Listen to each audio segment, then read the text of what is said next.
Bienvenidos sean todos a la conferencia. Vamos a estar platicando sobre el manejo de tejidos periimplantares, pero primero, antes que nada, la mayoría de ustedes supongo que están en sus teléfonos o en sus computadoras. Si se fijan, hay un botón de reaccionar. Se me ocurrió que ahorita les voy a hacer algunas preguntas, me ponen si sí o si no, manita arriba o manita abajo. Solo quiero saber más o menos qué tipo de público tenemos, ¿verdad? Entonces, antes de comenzar, quiero preguntarles, me imagino que todos ustedes han colocado algún implante, ¿no? Si han colocado implantes, pónganme que una manita arriba, ¿sí? Los voy leyendo, ¿sale? Si estos implantes, me imagino que una vez que los hayan colocado, me imagino que a lo mejor han notado ciertos cambios perimplantarios, o sea, que la encía puede tener alguna recesión, algunos milímetros, el grosor del hueso ha cambiado, ¿sí? A lo mejor no pusimos el implante en la posición más ideal, pero tenemos, pues se ve que tiene buena salud, ¿verdad? Entonces, simplemente quiero saber aquí, ¿quién de nosotros que está en la conferencia ha puesto implantes dentales, pero que ha notado algún cambio en ellos posteriormente durante la cicatrización o que haya notado al año, a los al mantenimiento de los 2 años, 3 años, etcétera, algún cambio? Si lo han notado, pónganme que sí, que no, en el chat, en las reacciones, ¿verdad?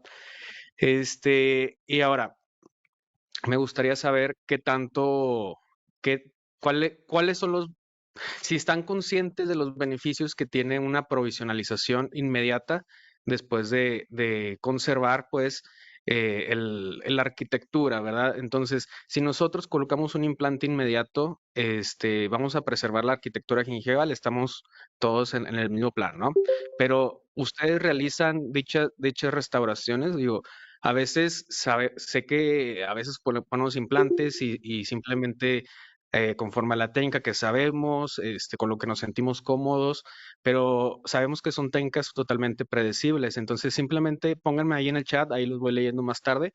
Si sí han colocado implantes inmediatos o si no, y bien, si están conscientes de la provisionalización, qué beneficios tenemos, ¿verdad? Ahí los voy checando. Bueno, comenzamos. Cicatrización alveolar es un proceso totalmente bifásico, señores, doctores. Esta cicatrización alveolar, ¿a qué me refiero? ¿A qué es lo que sucede después de que realizamos una extracción? Pues muchos de nosotros sabemos que ya va a haber una sustitución progresiva eventualmente una vez que realicemos la extracción. ¿Qué tipo de sustitución va a haber? Por ejemplo, el día 1 empezamos con el coágulo. Si hay un coágulo formándose adentro del alveolo, sangre, plaquetas, factores de crecimiento desde el día 1. Va a durar, recambio va a durar unas 4 a 6 semanas aproximadamente, ¿sí? En esas 6 semanas que termina, pues bueno, ya empezamos a tener una matriz provisional, una matriz de tejido conectivo que próximamente se va a ir convirtiendo a un gallo óseo, ¿sí? Entonces ya pasa el primer mes, ¿verdad? Posterior a la cicatrización, pero hay que tener en cuenta que una vez que nosotros hacemos una extracción dental, ¿qué es lo que va a pasar? El 50% de este tejido pues se va a ir reabsorbiendo, ¿sí? Entonces, aquí la situación es que hay que predecir qué tipo de reabsorciones estamos teniendo, ¿sí? Entonces comenzamos con la cicatrización del alveolo. Entonces, inmediatamente después de la extracción del diente, el alveolo se llena con un coágulo. Posteriormente, hay una infiltración de células inflamatorias que migran a la herida y este contenido va a formar nuestro paquete de tejido de granulación, ¿sí? Y entonces, esta matriz va a ser provisionalmente intercambiada a partir de las 4 semanas en adelante, como les comentaba, y producirse el callo óseo, ¿sí? Aquí vemos la clásica patrón de reabsorción de Seibert, clase 1 de Seibert, por ejemplo, que vemos que la tabla bucal es la reabsorbida, clase 2, que solamente la altura de la tabla es reabsorbida, y clase 3 una combinada. Entonces, la mayoría de nuestros pacientes va a tener una clase 1 porque es lo más común, es lo que más va a suceder, que es una reabsorción bucal. ¿sí? Si viene acompañada de una reabsorción en altura, en vertical, bueno, aquí ya se convierte en clase 3. Pero ¿de quién es culpa todo esto? Bueno, es de la actividad básicamente osteoclástica. ¿Y de qué va a depender de la actividad osteoclástica? Bueno, si hay un trauma o no dentro del mismo alveolo, ¿sí? Entonces, esto puede suceder no solamente con traumas, sino puede suceder también con patologías, con extracciones, ¿verdad? Y también, pues, como les comentaba, hay que prepararnos si la tabla bucal es la más reabsorbida. Está dividida la cicatrización en una fase concomitante. Si nosotros hacemos la extracción, ¿qué es lo que va a pasar? El bundle bone, o sea, el hueso alveolar es el primero que se absorbe. Veamos al hueso como la parte interna y la parte externa. El bundle bone, si llega a reabsorberse, se cae. ¿Por qué? Porque nosotros quitamos el diente está provisto de este paquete vascular a través del ligamento periodontal. Si nosotros quitamos el diente, arrancamos dichas fibras, arrancamos dicho este, paquete vascular y deja haber irrigación en la parte interna del hueso. Entonces, ¿qué es lo que está sucediendo aquí? Se colapsa todo, ¿sí? Y aquí, la fase 2, ¿qué sería? Pues la parte externa, ¿sí? La parte externa del hueso es la que se va a ver reabsorbida.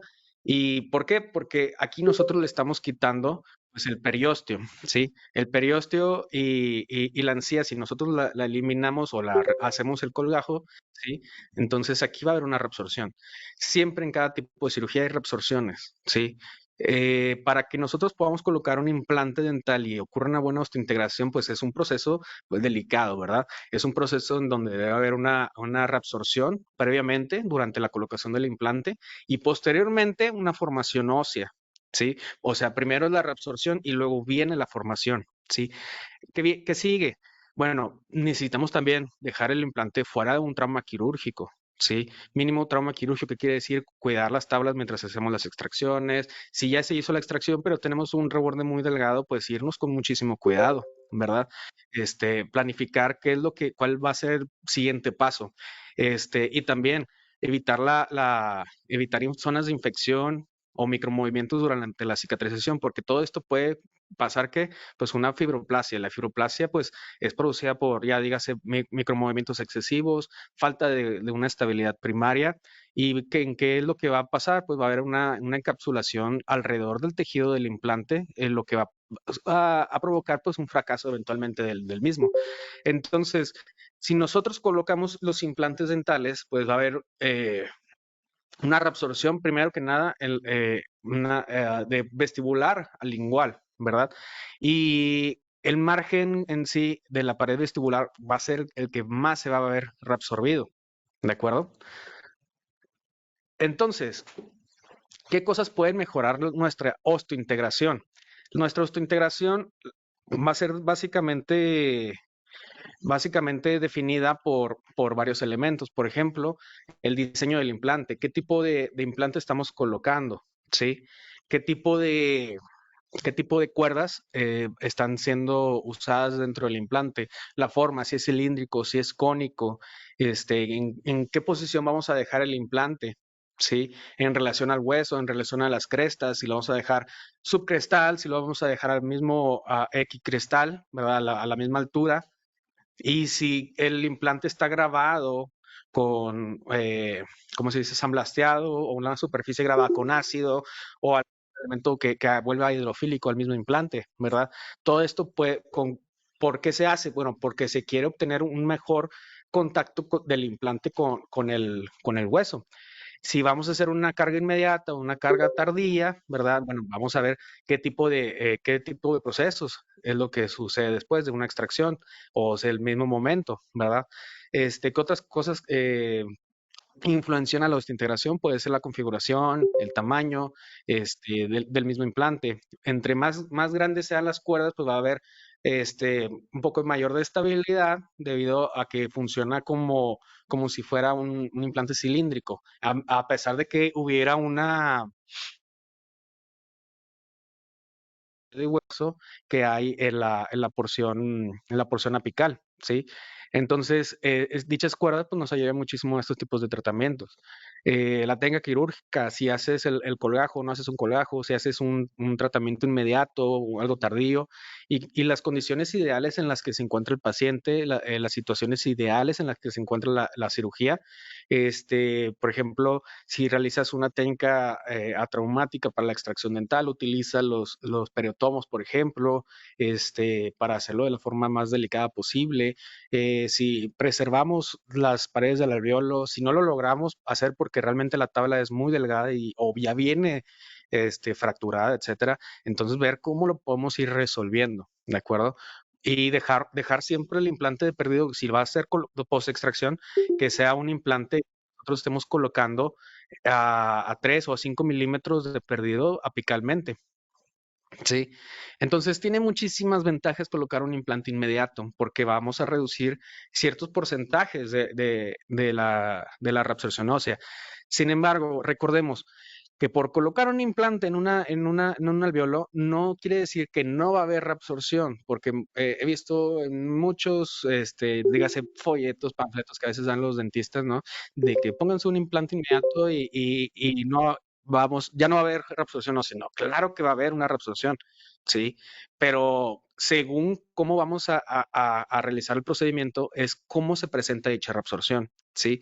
Entonces, si nosotros queremos reducir la altura, pues vamos a saber que en un 13% vamos a lograrlo, ¿verdad?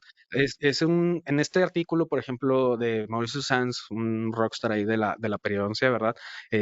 Nos comenta que podemos llegar a lograr hasta un 20% de evitar un 20% de reabsorción de forma horizontal. Y qué mejor, ¿verdad?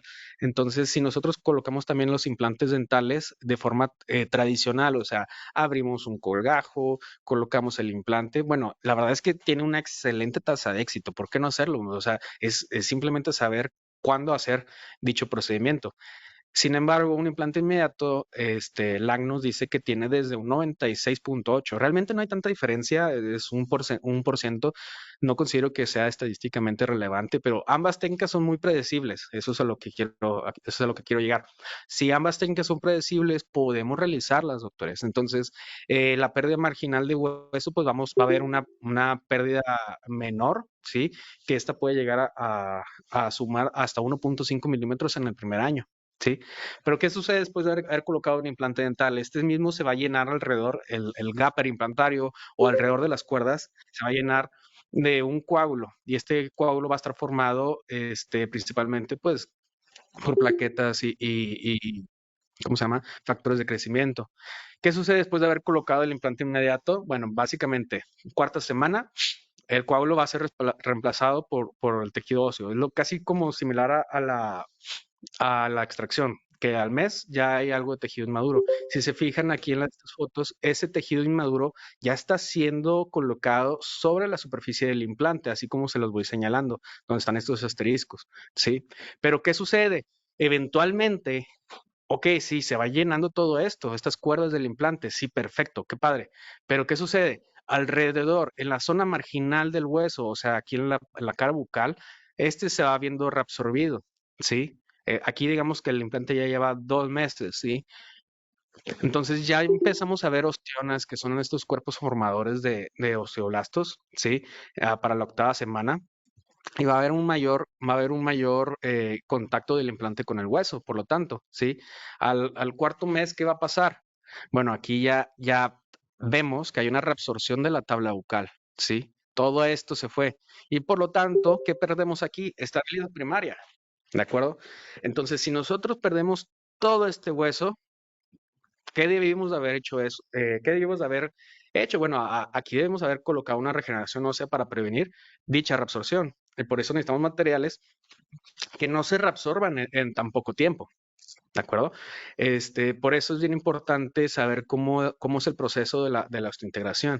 Ahora, también es importante el proceso que les comentaba. ¿Qué tipo de abordaje vas a hacer? ¿Vas a abrir un colgajo o no? Sí, entonces, si vas a hacer un enfoque tradicional porque vas a abrir el colgajo, vas a realizar una regeneración guiada o vas a realizar una modificación del fenotipo gingival, excelente, no pasa nada, vamos a realizar todo con cuidado, tú sabes cómo hacer este proceso, ¿sí?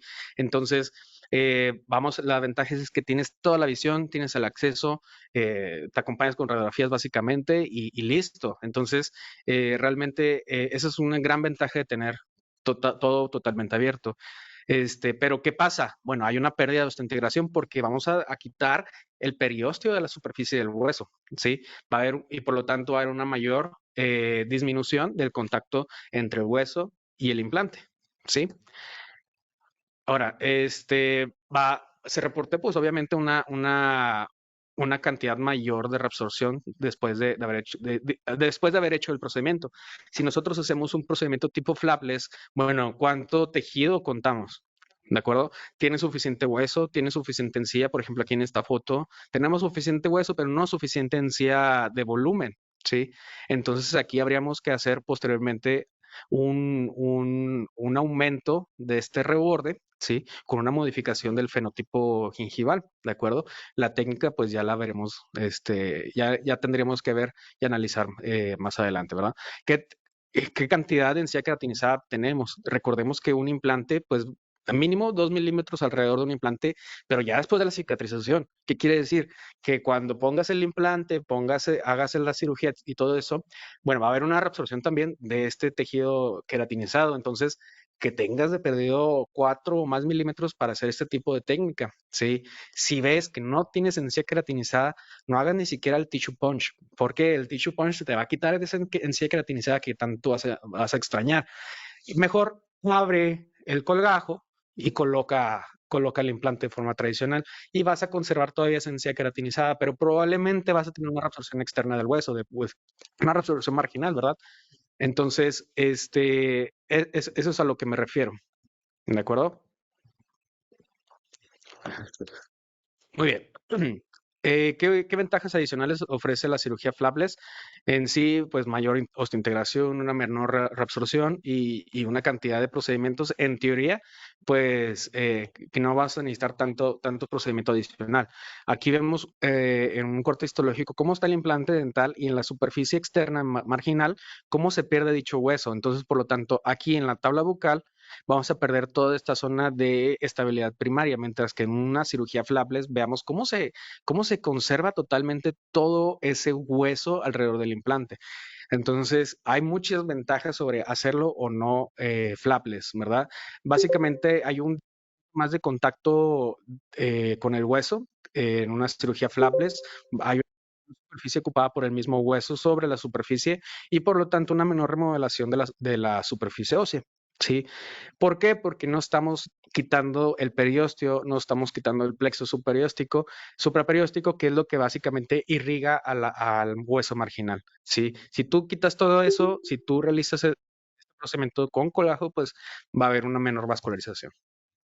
Sí, bueno, hablemos sobre la mecánica y la biológica en cuanto a la estabilidad, ¿sí? Ya conocemos que la mecánica es la primaria y la secundaria es la biológica, ¿verdad? Entonces, qué tipo de relación hay entre una y otra? Nosotros colocamos un implante, ¿sí? Sin embargo, digamos que no hubo un torque deseado, no alcanzaste ni los 20, llegaste, digamos, 10 de torque de newtons, ¿verdad? Entonces, si nosotros dejamos el implante sumergido simplemente, que tampoco está mal, ¿verdad? ¿Qué es lo que va a pasar? Va a haber un incremento del 85% de variación en cuanto a la estabilidad primaria a la secundaria. ¿Qué quiere decir? Pues que va a haber una cantidad de tejido óseo circundando al implante, va a haber una mejor retención dentro del mismo hueso. Esto solamente se puede medir básicamente con un coeficiente ahí se me fue el nombre. Se utiliza un aparato básicamente y se obtiene un coeficiente de la inserción del implante, ¿sí? Y solamente podemos determinarlo por dicha forma, ¿sí? Si nosotros también para aquellos que son fanáticos de dejar los implantes pero bien apretados, aquí aguas también, porque incluso de 60 a 70 newtons, podemos llegar a producir una pérdida del hueso marginal, una pérdida de los tejidos perimplantarios, ¿sí? Y podemos incluso provocar microfracturas, necrosis o una reabsorción del mismo hueso. Y por lo tanto, hay que tomar en cuenta, ¿verdad? ¿En dónde va a haber mayor densidad ósea? En la mandíbula. ¿Qué quiere decir? cuidado con dejar implantes con un torque de inserción muy alto en la mandíbula, porque pues, somos más propensos a esto. Entonces, aplicar nuestros protocolos de fresado como deben de ser. Hay que ser cuidadosos con eso. En la investigación clínica, pues hoy en día se está dedicando a que hagamos procedimientos más cortos, que hagamos en el paciente. ¿Qué quiere decir? Colocar implantes de la forma más inmediata, no tener que volverlo a abrir más tarde, etcétera. Eso es menos invasivo, menos procedimientos. Y desde el abordaje, vamos a estar platicando si la forma del implante, la carga, si se le puso o no una corona inmediata, y todo esto para poder alcanzar menos tiempos de trabajo. La superficie ósea, perdón, la superficie del implante también va a tener una clave fundamental en esto, ¿sí? Ya les comentaba, una superficie rugosa o tratada, por ejemplo, las arenadas, sandblasteadas o grabadas con ácido, pues va a tener un incremento mayor en el contacto con la proliferación celular en el mismo implante, ¿sí? Va a permitir que los osteoblastos migren de forma adecuada, se adhieran de forma adecuada y produzcan hueso de forma adecuada. Entonces, con este tipo de implantes, pues mejoramos mucho la osteointegración. Sin embargo, Hyoscine afortunadamente cuenta con un implante muy padre, muy especial, que es el implante NH, que por sus siglas New Hydrophilic, y básicamente es el mismo implante, el LSA, quiere decir Sandblast y grabado en ácido, ¿sí? SA de Sandblast, ácido de la, ¿verdad? Pero se le agrega un componente, ¿sí? Un componente que vuelve al implante mismo, lo vuelve hidrofílico, atrae la sangre básicamente, ¿sí? Y con esto, básicamente, ¿qué es lo que sucede? Aquí vemos en esta gráfica cómo el SA baja en el segundo mes el coeficiente de estabilidad implantaria que les platicaba, baja ese y vuelve a subir. ¿Por qué? Porque la estabilidad aumenta un 85% en los siguientes meses. Pero si se fijan, la estabilidad primaria, debido a la superficie del NH, cómo nos brincamos este valle de la muerte, ¿verdad? Y continuamos simplemente a subir y subir esta estabilidad primaria, que al final del día sigue siendo mayor que la de un SA. Sí, entonces estos tipos de casos que tiene este tipo de implantes, ¿verdad? Que tiene una superficie revestida con una capa de nanopatita reabsorbible, va a estimular la osteointegración, va a mejorar la adhesión de sangre y plaquetas a la superficie y va a mejorar va a mejorar el contacto del hueso con el implante. ¿Sí? ¿Todo por qué? Porque es una superficie grabada, y arenada con esta nanoapatita que se reabsorbe, ¿verdad? ¿Para qué? Para poder contactar inmediatamente casi casi con el hueso del implante, ¿sí? Ahora también hay que apoyarnos sobre estos tipos de implantes porque utilizan un platform switching, ¿verdad? ¿Qué es eso? Es básicamente poner el cuello un poco más delgado y alejado de la superficie del implante, ¿sí? ¿Para qué? Para aumentar esta interfaz de hueso-implante, cosa que nos va a ayudar a mejorar la estabilidad con los tejidos blandos, con los tejidos duros, una estabilidad en el hueso crestal y vamos a reducir las fuerzas oclusales al momento de realizar la función de la masticación. Y lo mismo, como va a estar más alejada del hueso, procuramos, ¿verdad? Que no haya una contaminación bacteriana. ¿Todo para qué? Para darle un mejor éxito al implante a largo plazo, ¿sí? Hablemos ahora sobre el contorno crítico. El contorno crítico, básicamente, si lo ven en esta imagen, cómo se comporta este contorno crítico, es, es básicamente en dónde quieres dejar el implante comparado al margen gingival actual que tienes con el paciente, ¿sí? Y si tú modificas este perfil, este contorno crítico, pues vamos a poder modificar propiamente en qué posición se va a encontrar el margen gingival.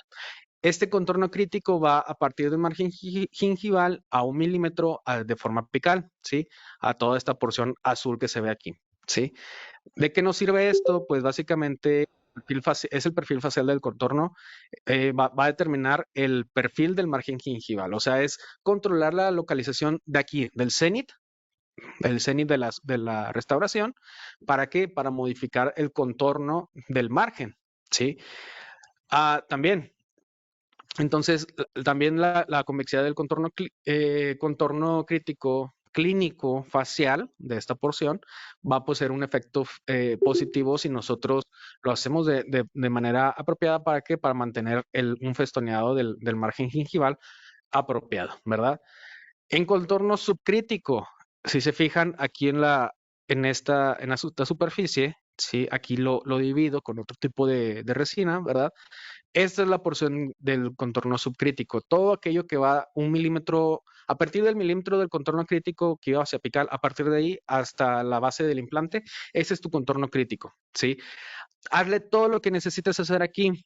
¿Para qué? Para modificar la superficie de la corona, que eventualmente te va a modificar y empujar a las paredes de la encía para poder formar dicha papila. ¿De acuerdo? Si nosotros modificamos el contorno subcrítico dentro de los límites fisiológicos, ¿qué quiere decir dentro del alveolo? O sea, no te pases más allá porque ni siquiera te va a entrar el provisional. Si me refiero a que podemos apropiadamente de modificar la superficie de este contorno subcrítico para poder llegar y empujar a los tejidos para levantarlos básicamente, ¿sí?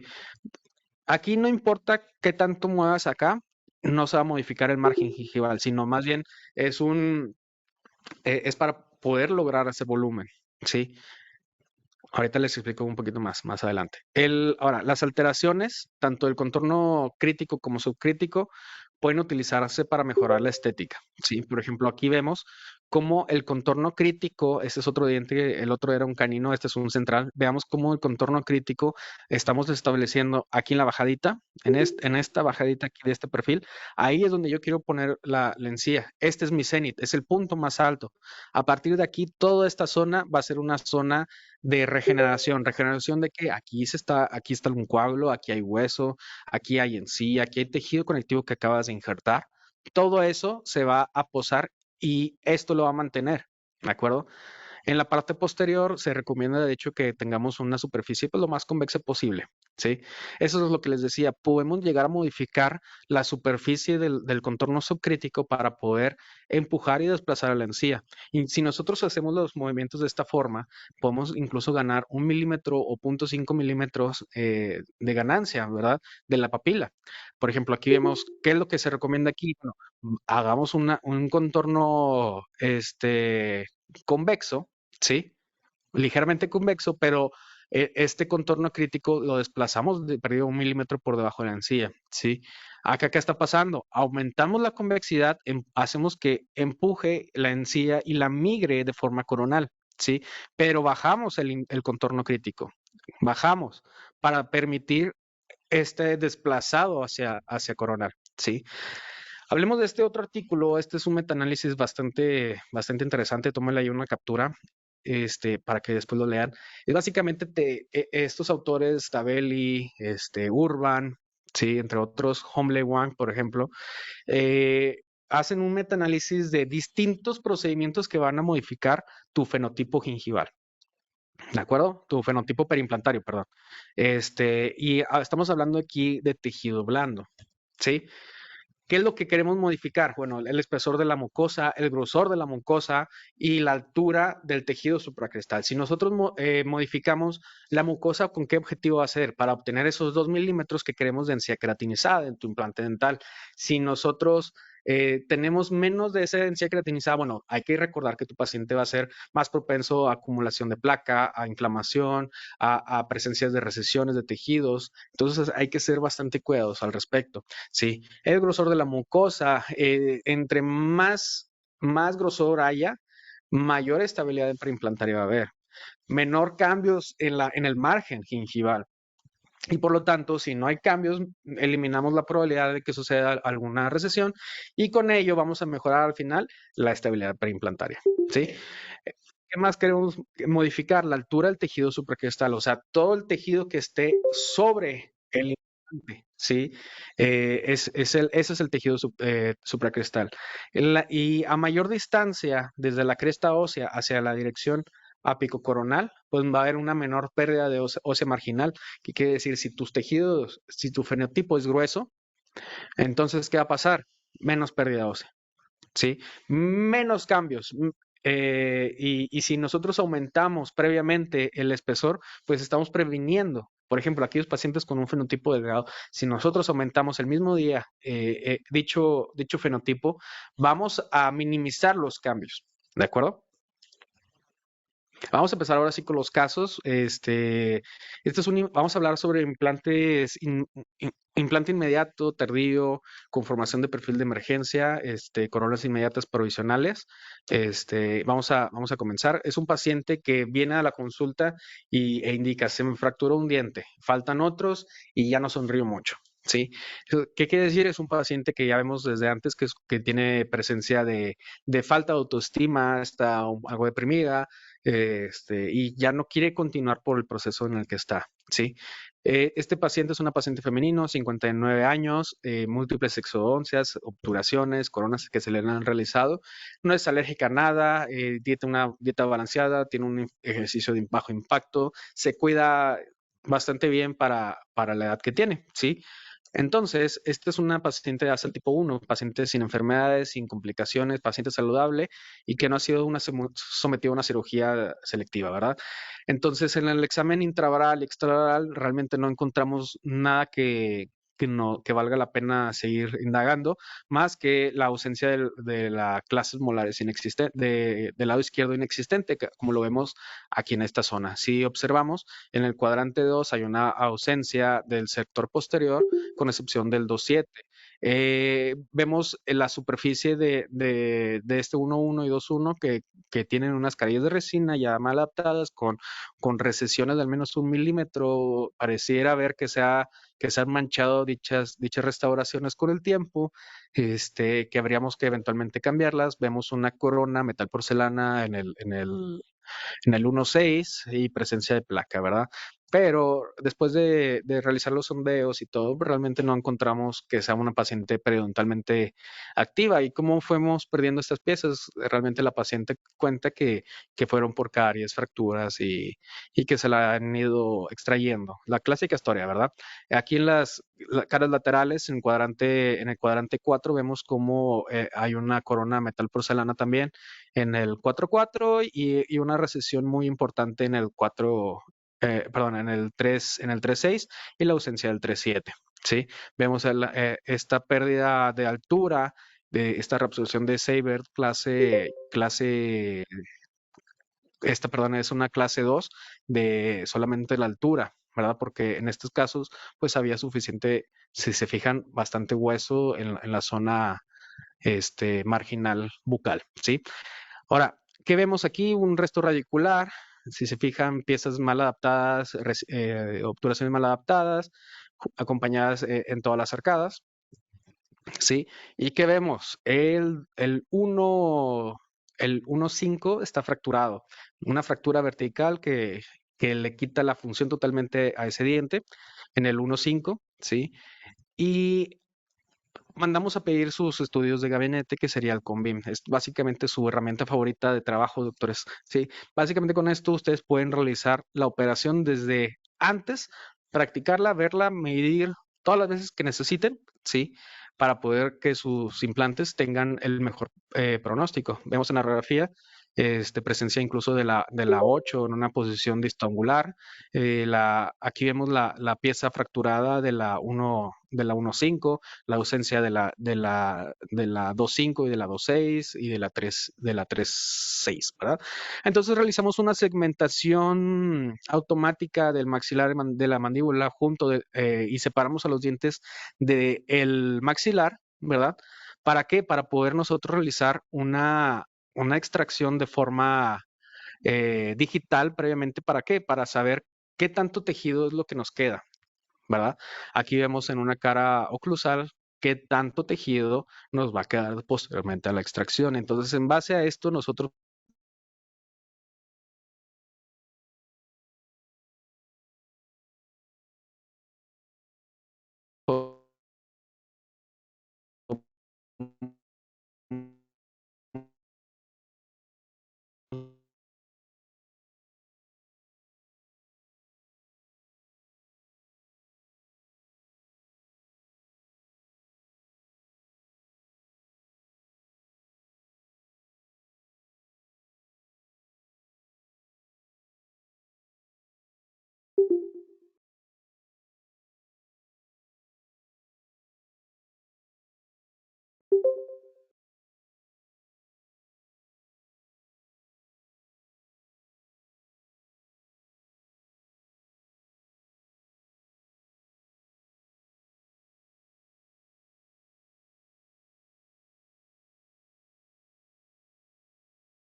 dicha situación, pues preparamos todo en el consultorio para que se vea de forma pues ordenada, que no nada, que tengamos una situación este, de orden y limpieza para que todo tu proceso pues sea lo más fluido posible. ¿Sale? ¿Qué sigue? Después de haber colocado, después de haber colocado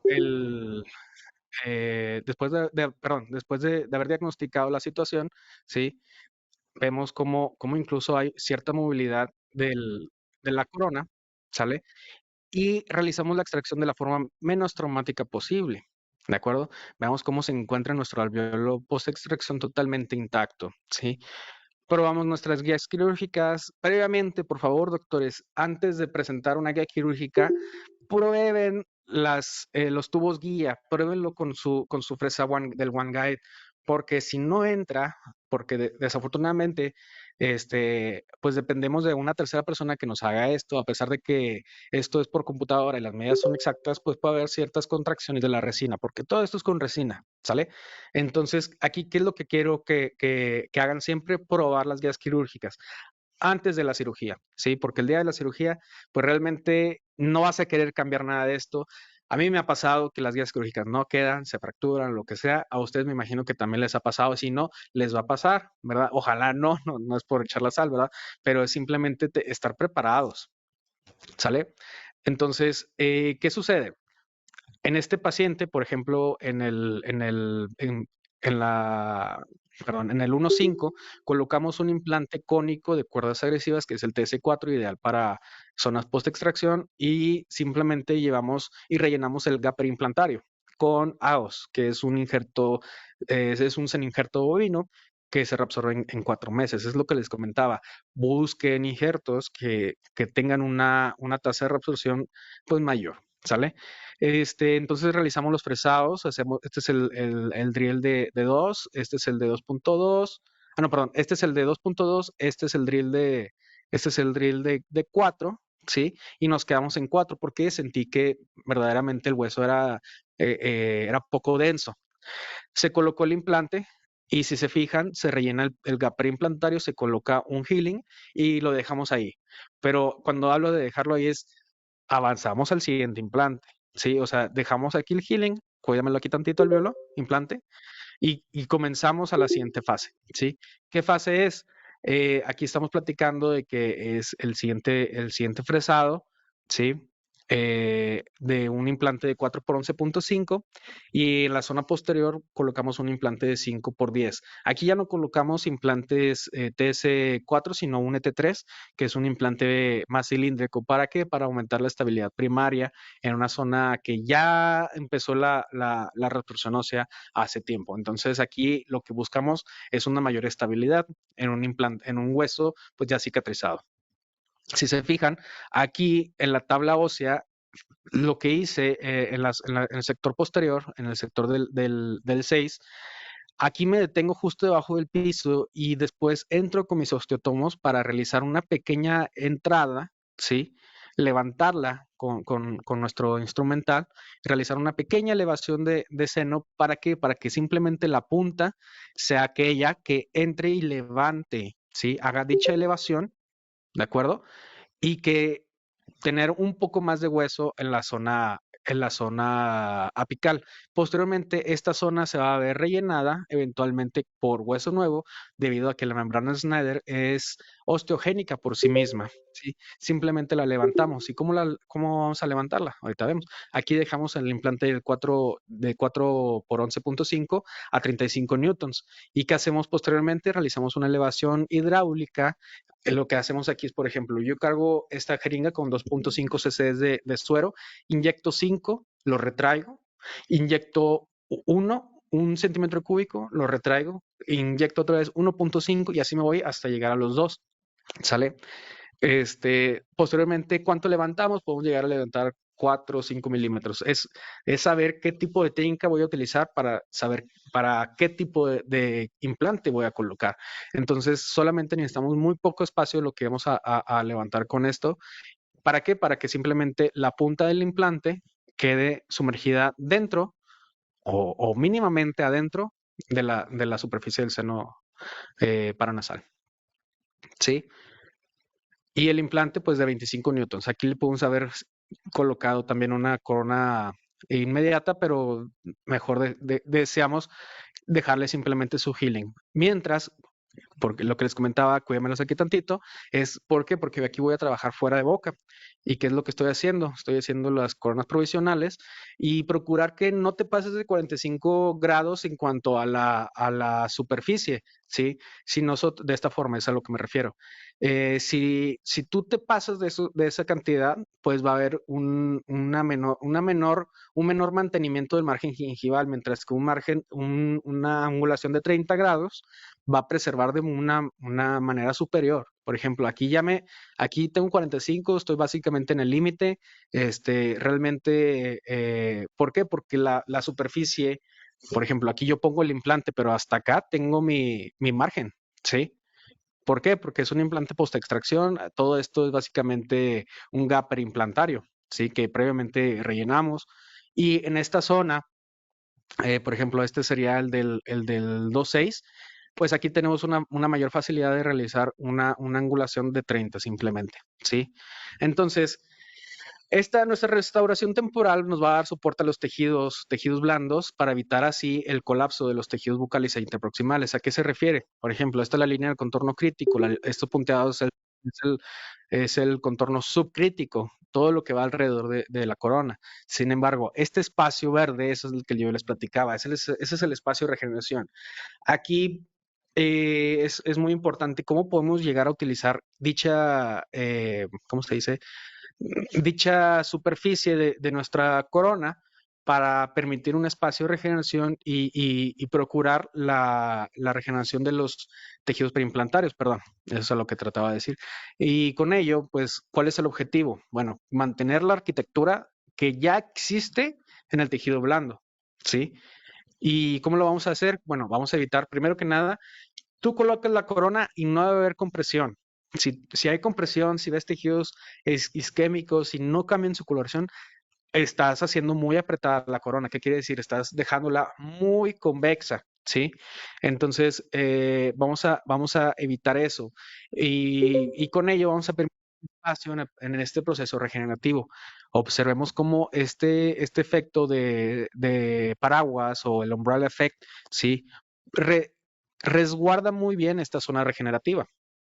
Entonces, ¿a qué distancia debemos dejar el contorno crítico? En la cara bucal, al menos 0.5 o 1 milímetro, ¿sí?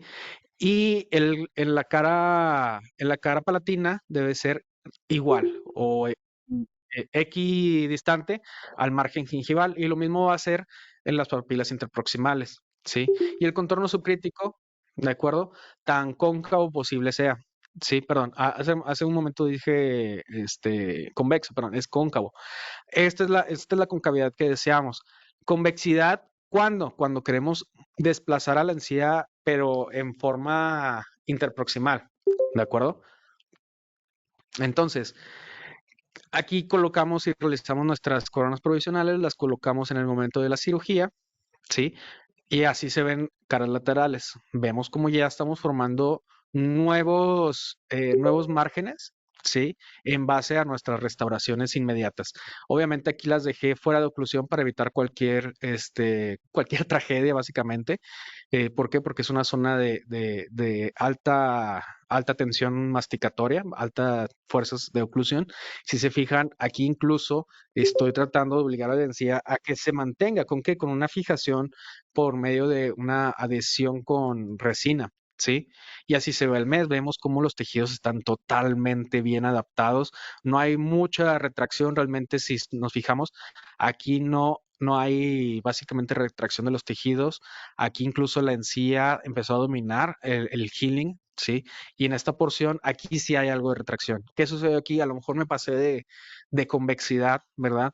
Entonces, pues ni modo, no pasa nada, pero prefiero no desconectarlo, así lo voy a dejar, que siga cicatrizando. ¿Por qué? Porque si yo lo desquito, si yo quito, perdón, la corona para modificarla, voy a arrancar todas aquellas fibras que ya se adherieron. Entonces, mejor, como se va a quedar aquí este escaloncito, mucha higiene por parte del paciente y vamos a ver cómo evoluciona Ese es solamente el primer mes, ¿sí? Y esto es al tercero. Veamos una encía bastante bien adaptada, ¿sí? Sin pérdida de tejidos, básicamente, ¿sí? Y veamos cómo se resguarda totalmente este perfil bucal que queríamos resguardar. Es un fenotipo que se mantiene grueso. Observemos cómo se ve gracias a estos procedimientos que realizamos. Y continuamos con la parte inferior, que se acuerdan que había una ausencia de la 3.7, pues de la misma forma realizamos la segmentación de los dientes, separamos de los dientes de la mandíbula, ¿sí? Y empezamos a realizar nuestra planeación quirúrgica. Vemos la ausencia y nos desplazamos un poquito más hacia la tabla lingual para poder preservar la mayor cantidad de encía queratinizada en esta porción, ¿sí? Aquí yo no quise, y tenía la posibilidad, porque realmente hueso tengo mucho, pero encía queratinizada no. Entonces, si yo coloco aquí un implante con un tissue punch, voy a echar a perder esa encía queratinizada, ¿sale? Entonces, ¿qué es lo que necesito? Realizar nuestros fresados de forma, precisa, ¿verdad? Aquí estoy con el drill inicial, ya probé el paralelismo, bajamos más el drill, lo bajamos en este caso hice un fresado de 12 milímetros, guardando 2 milímetros hasta el túnel del nudo dentario, ¿sí? Bajo a 12 y coloco el implante de 4.5 por 10, perdón, de 5 por 10, pero me queda una fresa, la 4.5 por 10, ¿sí? ¿Para qué? Me quedó una fresa antes, porque aquí el hueso lo sentí un poco, faltando un poco de densidad, como yo quisiera, pero logramos bajar un implante a 35 newtons, o sea, es una excelente fuerza de inserción, ¿sí? Si se fijan por ejemplo, la técnica convencional del 1-2 kit, si se fijan en su driver manual, hay un puntito. Este puntito nos indica hacia qué lado del hexágono va el implante. Entonces, procuren dejarlo pues hacia vestibular o hacia una posición en la que ustedes sepan, o porque ustedes van a regenerar, perdón, rehabilitar el implante o su especialista, ¿verdad? Y saber en qué posición se encuentra dicho implante. Tomen la fotografía para que estén seguros de ello, ¿sí? Colocamos el healing y abrazamos de una forma muy perfecta esa encía, ¿sí? Y colocamos. Y así se ve al quinto mes, ¿sí? Así se ve al quinto mes, encía totalmente mantenida en la zona. Veamos, no ha habido cambio realmente, ¿sí? Pero en la parte de abajo aquí nomás les tengo una semana, porque literal tengo una semana en este caso, de la parte de la parte inferior, pero de todos modos se los quise enseñar. Y si se fijan, igual que pasó en el 2.6, ¿verdad? Aquí sucedió lo mismo, la encía me invadió, ¿de acuerdo? Entonces, no pasa nada si la ansiedad te invade la zona del healing, se va a volver a adaptar. Esto es un proceso inflamatorio, básicamente, y se va a ir adaptando y remodelando, ¿de acuerdo? Vamos al siguiente caso, vamos a meterle un poquito más de prisa porque se nos acaba el tiempo. Implantes dentales inmediatos y tardíos con cargas diferidas, ¿sí? Aquí, ¿qué sucede? El paciente dice que ya le faltan muchos dientes y que los trae muy mal. Ese es un paciente que quiere decir que ya está consciente de qué es lo que le sucede, qué es lo que está cursando por su cabeza, qué desmotivación tiene. Entonces hay que analizar al paciente, ver cuáles son sus fallas y cómo podemos mejorar su situación. ¿Sí?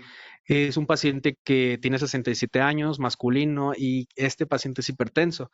Toma enalapril y losartán, cosa que me comenta el paciente que es un paciente que controla muy bien sus medicinas, su alimentación.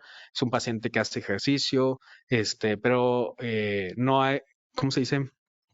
No es un ejercicio tan extenuante, pues, pero se mantiene activo, ¿sí? ¿Y qué quiere decir? Aquellas personas que hacen ejercicio, pues tenemos menores medidores de inflamación en el cuerpo. Eso quiere decir que es bueno para posterior a tu cirugía.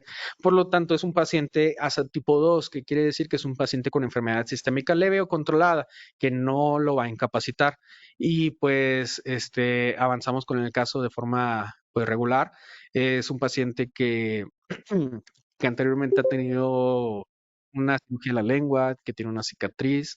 eh, el resto pues, se ve sin datos patológicos, pero hay una clase molar la derecha que está inexistente debido a ausencias, ahorita lo revisamos, y por lo mismo, este, por, y por lo mismo, pues ha mantenido unas zonas de trauma secundario por la ausencia de sus dientes, ¿sí?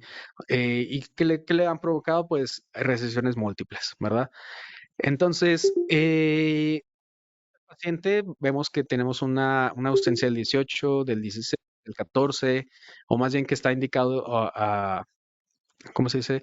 También tenemos el 2.4 con una fisura, ¿verdad? Y el 2.5 y el 2.6 con coronas pues ya desadaptadas, el 2.7 con 2.7, 4.6, 3.5, 3.6, 3.7 con restauraciones ya muy mal adaptadas que hay que ir cambiando con el tiempo, coronas en el 4.5, ¿sí? Entonces, aquí vemos las fotografías clínicas con múltiples recesiones gingivales, carie tipo 1, tipo 2, y vemos que cómo es muy notable estas reabsorciones de Sever clase 3, tanto en altura, observemos, ¿sí? Cómo se ha ido reabsorbiendo una cavidad oclusodistal en el 5, cómo fue lastimando tanto el diente, ahorita vemos las radiografías, y vemos totalmente el 3.7, zonas de restauraciones muy filtradas, algo fisurado en la superficie, el 4, el 2, perdón, 2.5, 6 con coronas metal porcelana algo desadaptadas, y entre otras situaciones como la ausencia del 4.7. Aquí vemos las caras oclusales de las zonas edéntulas, ¿sí? Entonces, observemos cómo esta reabsorción, ¿sí? Entonces, a pesar de que no se ve tan grave, ¿de acuerdo? ¿Cómo podemos nosotros llegar a mantenerla en su lugar? ¿Sí? Entonces, realizamos el sondeo. Vemos que realmente aquí simplemente el paciente básicamente sufre de recesiones gingivales, no hay bolsas periodontales que me llamen la atención, debido a la presencia de una férula, porque es un paciente que previamente se le ha realizado tratamientos periodontales, pues mantiene una férula con algo de placa, pero pues trabajamos sobre ello. Una vez que ya hiciste tu fase 1 higiénica, que corresponde meramente al detartraje y al raspado de lisados, hiciste tu mantenimiento periodontal, pues ahora sí empezamos con las demás, con la fase correctiva. ¿Qué fase correctiva sería? Por ejemplo, tenemos el 15 con una lesión periapical, tenemos el 24 con una fisura, ¿sí? Tenemos también una lesión periapical. Y todo esto se fue tratando de restaurar, por ejemplo, la 2.5 con una corona desadaptada, filtrada, tenemos dolor a la percusión, ¿sí? La 2.6, una pieza que está fisurada en la zona de la furca, que ya no tiene arreglo, pero ahorita tiene una lesión periapical. No le molesta tanto al paciente, pero ya vemos que está muy, muy maltratada dicho diente, ¿sí? Ya no hay más que hacer por él. Y lo mismo con el 3.7. Tenemos una lesión en J incluso que nos da una zona de fisura en la zona de la furca. Entonces, a ustedes les van a llegar muchos pacientes así. Cuando hay una lesión en J, es probablemente J quiere decir que va la zona periapical de la raíz hasta la superficie lateral de la raíz. ¿Sí? Esto es una J, ¿de acuerdo? ¿Qué quiere decir? Acá hay otra. ¿Qué quiere decir? Que hay una fisura en esta zona de la furca, ¿sí? Cuidado con ellas. Entonces, es un paciente con periodontitis tratada con éxito, estable y no posee sondeos mayores a 4 milímetros. ¿De acuerdo? Entonces, lo de la fase correctiva que les platicaba, se le tiene que hacer endodoncias en el 15, 25, porque son zonas laterales a la zona de la cirugía, ¿sí? Así como implantes en todas las zonas faltantes, como son el 4.7, el 3.7, el 24, que se le tiene que hacer un implante inmediato, y, ¿cómo se dice? Y regeneración en el 14 y en el 16, ¿verdad?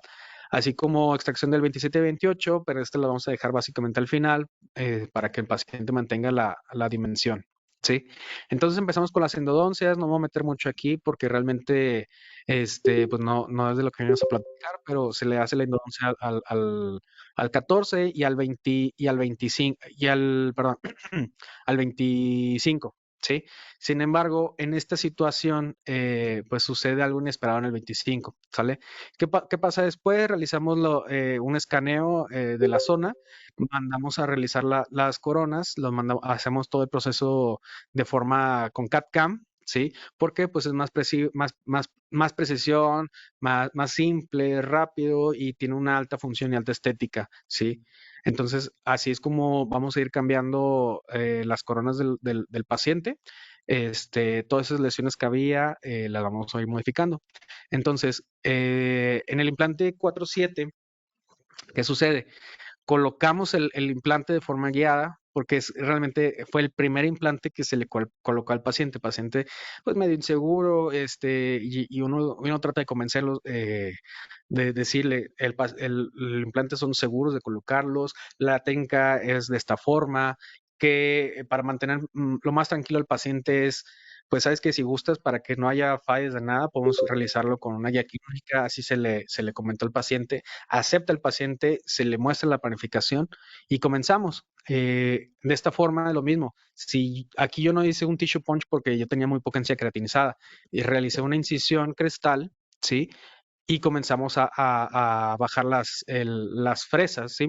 Primero el 3 5x10, una 5x10, para poder dejarle su implante de 5x10. Este sí lo dejé a la misma fresa el diámetro del implante para poder lograr el torque. Aquí logramos un torque de 10, ¿sí? Ciertamente aquí sí sentí el hueso bastante denso, pero pues ni modo, me quedé con 10 newtons. No hubo un sobreexpresado ni nada, pero vamos a dejarlo sumergido y ya. Realmente aquí recordemos que toda la estabilidad primaria se va a ir disparada a los meses posteriores, ¿sí? Colocamos el healing, colocamos unos puntos de sutura y listo, ¿sí? Realmente el procedimiento, como verán, es bastante, ¿cómo se dice? Poco invasivo. Sí, en la zona del 24, a esta pieza se le estaba haciendo la endodoncia, se le comentó al paciente que estaba fisurada y que habría que tener cuidado, pero ¿qué pasó? Puf, se fractura la porción palatina. Entonces, aquí ya no había nada más que hacer por esa pieza, ni siquiera un alargamiento se le iba a salvar. Entonces, aquí se optó por realizar la extracción del diente y colocar un implante de forma inmediata. Vemos cómo la encía se mantiene totalmente preservada junto con el hueso y veamos que la distancia es de 3.4, pero tenemos una tabla menor a 1 milímetro de grosor. Entonces aquí, ¿qué hay que hacer? Hay que hacer una preservación del alveolo, ¿sí? Colocamos el healing y lo dejamos cicatrizando. El torque que fue en esta situación es de 15 newtons, ¿sale? El implante 3.7, esta pieza que está totalmente fracturada, con una lesión, con lesiones de fisura, con lesiones en J. Aquí que simplemente tenemos un tabique de 2 milímetros, ¿sí? Entre cada alveolo, de cada raíz. Entonces, ¿con quién contamos para que un implante podamos colocarlo en una situación así? Aquí simplemente estamos contando con la parte bucal y la parte lingual o palatina de nuestra tabla ósea, ¿sí? ¿Por qué? Porque básicamente las zonas mesial y distal no va a haber suficiente hueso. ¿Por qué? Porque ahí estaban básicamente las raíces. Entonces aquí lo que hacemos es bajar lo más que se pueda de 3 a 5 milímetros, por ejemplo, en esta zona, respetar el dentario y colocamos el implante, ¿sí? Aquí, por ejemplo, bajamos las fresas, esta es la de 2.2 por 11.5 y luego me voy a la 4 por 11.5, ¿sí?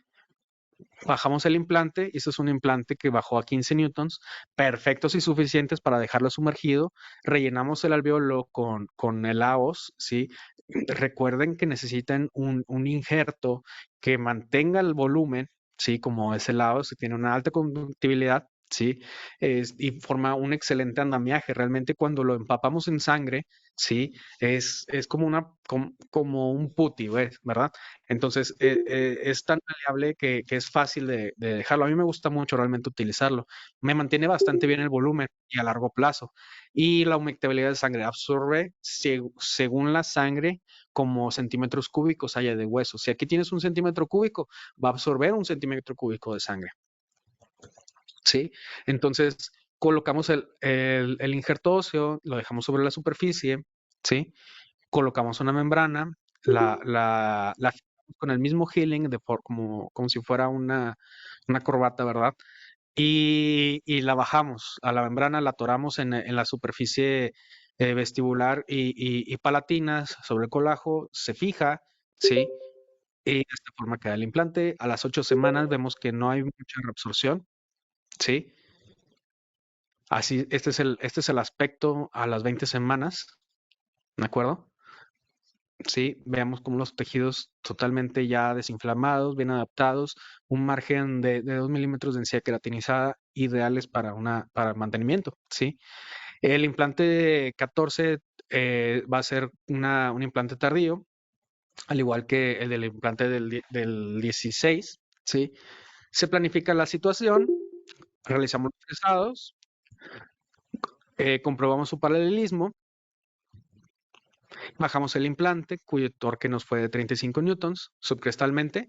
Lo vamos a dejar 1 milímetro por debajo. ¿Por qué? Porque aquí ya estamos topando con el hueso de la parte del piso del seno paranasal. Y no me puedo meter más. ¿Por qué? Porque aquí tenía el paciente una lesión del seno paranasal, que posteriormente fuimos a recomendarle un otorrino, ¿verdad?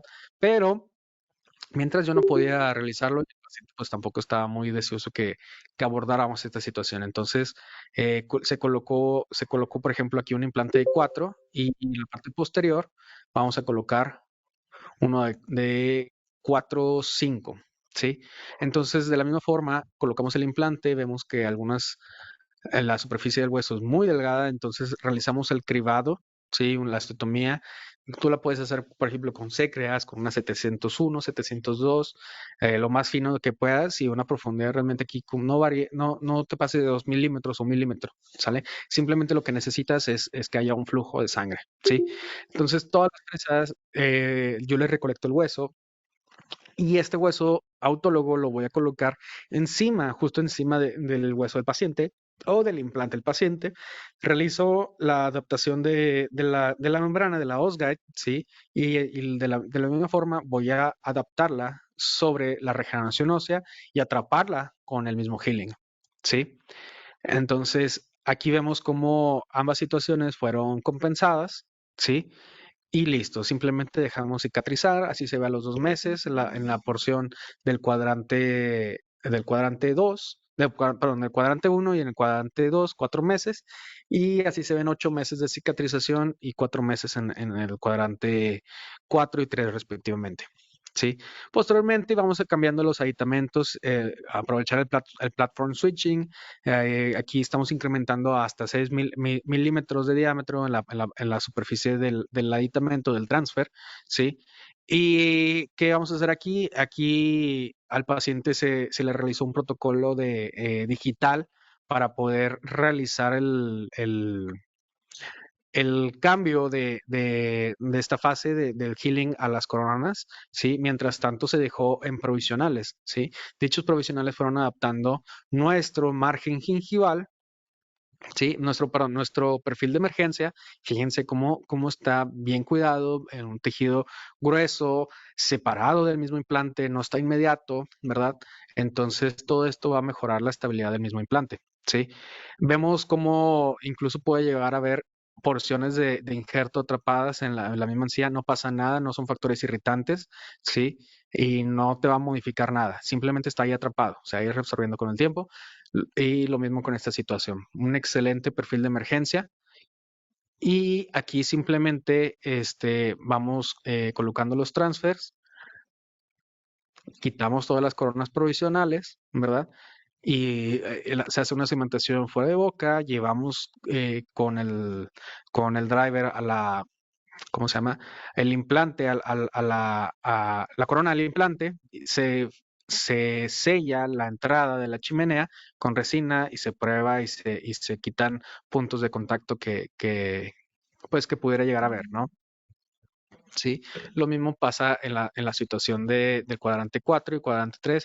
Aquí estamos con la chimenea, ¿sí? Hay otra, ¿sale? Entonces, todo esto, ay, perdón, ya todo esto, así se ve un antes, cómo estaba esta situación, cómo pasaba a un después, ¿sí? Ahora sí que el paciente está más que casi listo para la siguiente fase, un paciente ya un poquito más contento con su sonrisa porque ya puede comer alimentos, ¿verdad? Lo que él quería antes. Y vemos cómo se ha preservado bastante bien las zonas post-extracción, las zonas tardías que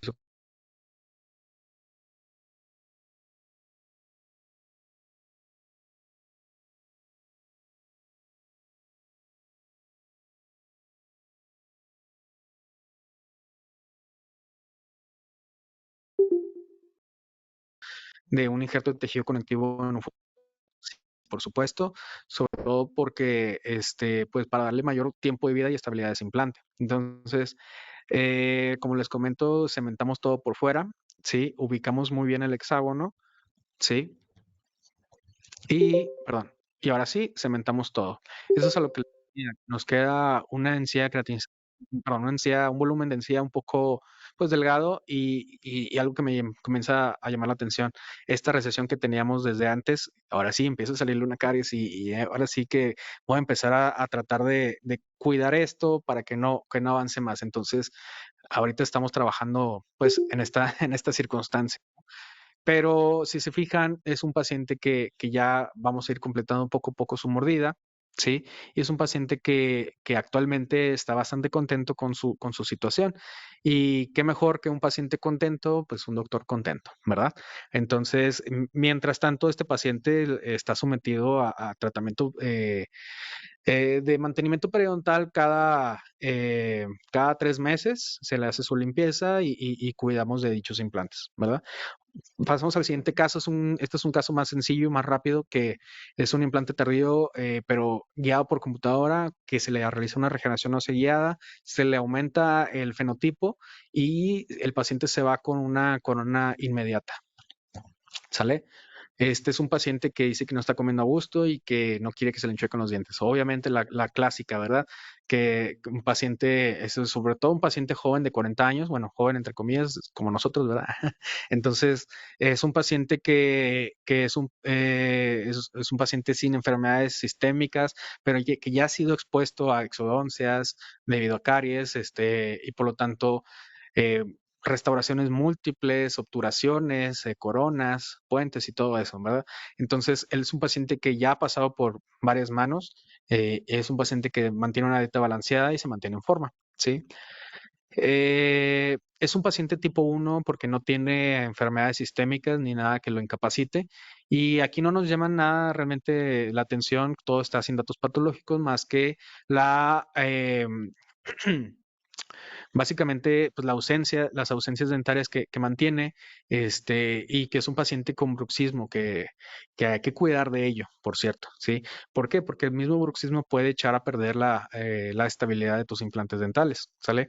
Es un paciente que se le realizó eventualmente un tratamiento de fase 1 higiénica.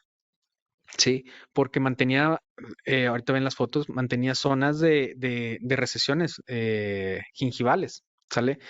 Causadas por restauraciones como estas, restauraciones desadaptadas, que ahorita vemos las fotos laterales, ¿sí? Y en la porción, en la porción frontal, realmente aquí no se observa mucho más que recesiones en el cuadrante 2 en la zona de premolares, ¿sí?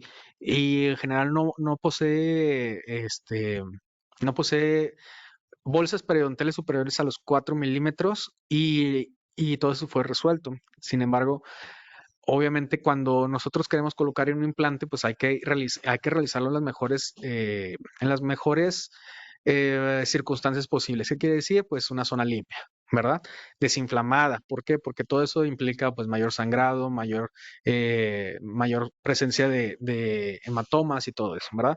Entonces, si se fijan, aquí hay una presencia de una lesión periapical, pero me comenta el paciente que esta endodoncia y esta corona se la hizo recientemente. ¿Qué quiere decir? Que este no es una lesión periapical, sino más bien es tejido en remodelación. posterior a un tratamiento de conductos, ¿sí? Es un tratamiento de conductos que se ve totalmente bien adaptado, una corona relativamente bien adaptada, y pues podemos trabajar con ello, colocar aquí un implante dental y lo mismo en la parte inferior donde vemos este puente ya mal adaptado, ¿sí? Pues de hecho la intención es remover todo este puente e ir modificando la circunstancia en la que se mantiene el paciente, ¿sí? Entonces vamos a ir trabajando mientras en el órgano dentario 1.4, ¿sí? Ahí es donde nos vamos a enfocar en esta ausencia. Vemos que comienza la reabsorción de la tabla bucal, ¿sí? Entonces se realiza el escaneo del paciente, se manda a pedir la tomografía para poder nosotros básicamente planificar el implante empatando la tomografía junto al escáner y así de esta forma planificar el implante para la zona del 14, ¿sí? De esta forma vas a poder ver todas las angulaciones, todas las posiciones posibles, ¿sí? Entonces vemos en la tomografía cómo contamos con hueso aparentemente suficiente o más bien un poquito quedamos al ras de este margen de 2 milímetros a partir del implante, ¿sí? Entonces vemos que en la superficie del implante pues vamos a obtener de perdido una densidad de tipo 2 o tipo 3, ¿verdad?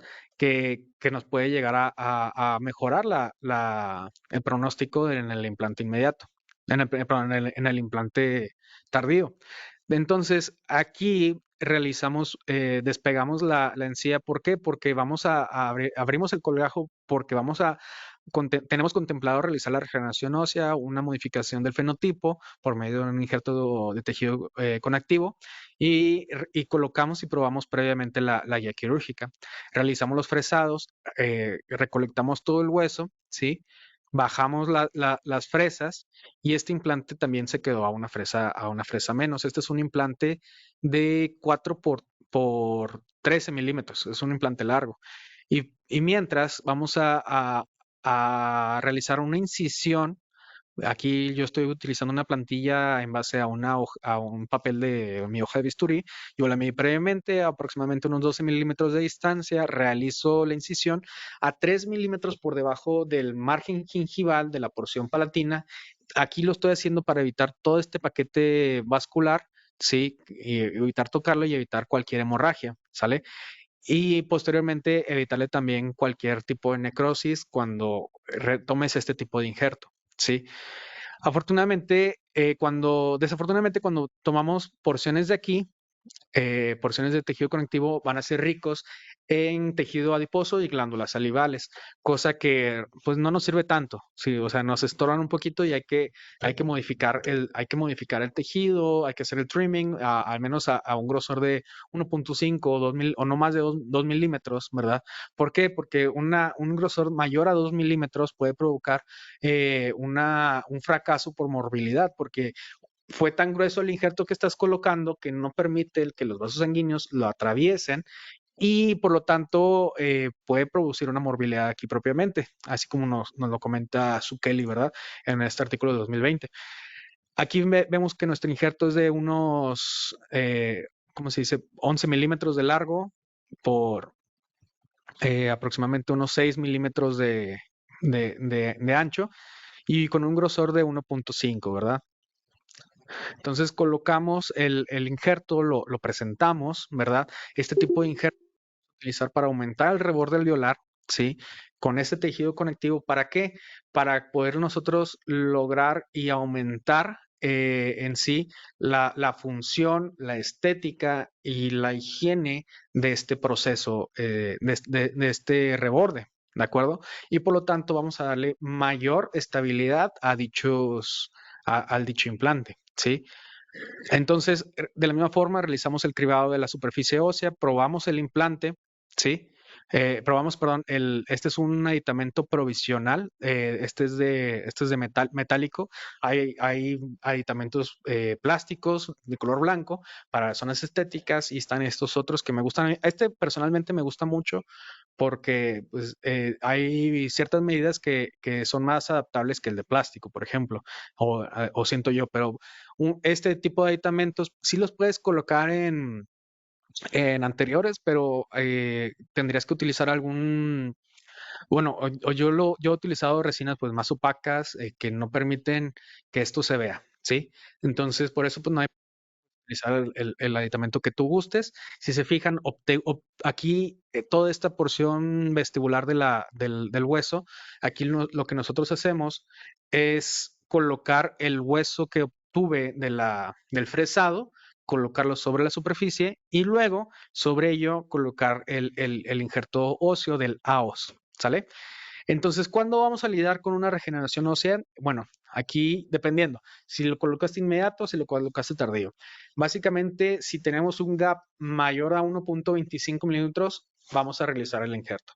Si tienes una tabla bucal menor de un milímetro, vas a realizar el injerto. Dependiendo también del grosor del reborde del alveolo, y con esto vamos a poder aumentar el contacto del hueso con el implante. ¿Por qué? Porque básicamente si tú pones un implante en una zona, digamos, donde se fenestra el implante, ahí no hay contacto, entonces tenemos que formarlo. Para eso es también el cribado, para eso es el uso de membranas o el uso de coronas provisionales para mantener y que no haya movilidad del mismo injerto, ¿sale? Evitar que otros tejidos ganen esta caracterización y ocupen el lugar del hueso, ¿sí? Entonces, por eso es bien importante que nosotros dejemos coronas provisionales o membranas o healings el mismo día de la preservación, ¿sí? Y exposición de cuerdas, aquí sí, por lo mismo que les comentaba, si hay exposición, utilizarlo y saber qué tipo de injerto vas a utilizar. Recordar que, por ejemplo, el injerto autólogo y el injerto humano, halogénico, perdón, son injertos que se reabsorben bien rápido. Entonces, si nosotros utilizamos un seno injerto, nos va a durar un poco más en nuestros tejidos y va a permitir una menor remodelación, ¿sale? Y como les comentaba, aquí nos preparamos con una membrana, la adaptamos, colocamos el injerto de tejido conectivo, aquí lo está suturado sobre la superficie del colgajo, ¿sí? Con un punto de vicril, ¿sí? Y comenzamos con el, ¿cómo se llama? Con el provisional. Si se fijan, esta superficie es cóncava, toda esta porción es lo que va a mantener el margen gingival, ¿sí? Este es nuestro contorno crítico, este sería nuestro contorno subcrítico, todo a partir de este milímetro por debajo de esto, y vamos a preservar esta arquitectura, ¿sale? Entonces, así se ve el implante el mismo día de la colocación, injertos colocados, la preservación, todo. ¿Verdad? Entonces, así se ve y si se fijan, aquí estamos utilizando un puntos de sutura colchoneros suspensorios. ¿Para qué? Para elevar a la misma encía, y aquí estamos utilizando un segundo apoyo fijo con, fijado y adherido con resina para permitir adherir el mismo implante a esta situación. Si se fijan, vamos a ver el margen gingival de los dientes laterales, ¿sí? Va a ser mayor, o sea, perdón, de mayor altura, perdón, el margen gingival comparado con estos. ¿Qué va a pasar? Esto yo sé que se va a reabsorber. Sí, esto no fue un implante inmediato, fue un implante tardío. Y quiere decir que este tejido está despegado de la parte de la porción palatina y que aquí debe haber algo de formación gingival. Entonces, a pesar de que yo planeé mi contorno crítico en esta situación, yo estoy preparado para que esto se baje un poco más, de acuerdo que haya cierta remodelación, y aún así va a estar al mismo nivel del diente del 5 y del 3, ¿sale? Entonces, vamos viendo cómo se ve así al año, digo, al medio año. Es un paciente que se me pierde mucho, y vemos cómo el hueso que vemos y encontramos el día uno, ¿sí? Cómo está totalmente bien cuidadito, hay un buen grosor. Aquí ya hay algo de remodelación en base a la porción del implante. Pero si se fijan al medio año, no hay realmente así como que una remodelación mayor, ni enfermedad perimplantaria, ni nada. El paciente se me ha cuidado bastante bien, y así es como se ve actualmente. Fíjense que ese margen gingival que yo tenía planeado, que se iba a remodelar un poco, pues sí se remodeló y aún así sigue a esta altura. Entonces, ¿a quién es gracias? Es gracias a la provisionalización. Entonces, aquí estamos manteniendo un reborde totalmente grueso, ¿sí? Alrededor del mismo implante. Entonces, aquí estamos jugando básicamente a obtener la mayor cantidad de encía posible para darle una mejor estabilidad al implante y que eventualmente la restauración que aquí coloquemos sea de lo más estético posible, ¿sí? Y que sea de lo más agradable al paciente. ¿De acuerdo? Aquí lamentablemente la resina que puse no me gustó, es muy opaca. Aquí yo empecé a utilizar ya resinas que se pueden fotocurar pero en bulks grandes, o sea, no de agregados de milímetros, sino un buen pedazo de resina lo colocamos y lo empecé a construir. Por eso no me encantó el color de esa resina, pero sobre esto incluso, ¿qué podríamos hacer, doctores? Esto podríamos llegar a tallarlo como si fuera un diente provisional, un diente cualquiera o hacer un muñón y cementar sobre eso alguna otra corona provisional. Y por lo tanto aquí podremos llegar a una función de oclusión meramente, ¿sí? Con un diente provisional y el paciente se va a ir adaptando a ello, ¿sale? Vamos a ver otro paciente, un paciente con las peores, ¿cómo se dice? Con peores procesos, ¿verdad? ¿Qué situación estamos aquí platicando? Es un paciente que, por ejemplo, que no tiene buen hueso, que tiene, ¿cómo se dice? Que no acude mucho a sus consultas porque mantiene un estilo de vida, pues viaja mucho, por así decirlo. Entonces, nosotros tenemos que contar o sea, nosotros debemos de planificar nuestros tratamientos en base al estilo de vida también de nuestros pacientes. Por ejemplo, en este paciente que es un paciente con motivo de consulta que se le mueve mucho el diente, pero esta es una paciente que llevamos viendo desde hace muchos años. A la paciente se le ha realizado tratamientos periodontales, fases higiénicas y solo hasta ahí fase higiénica porque realmente nunca se ha querido operar más allá.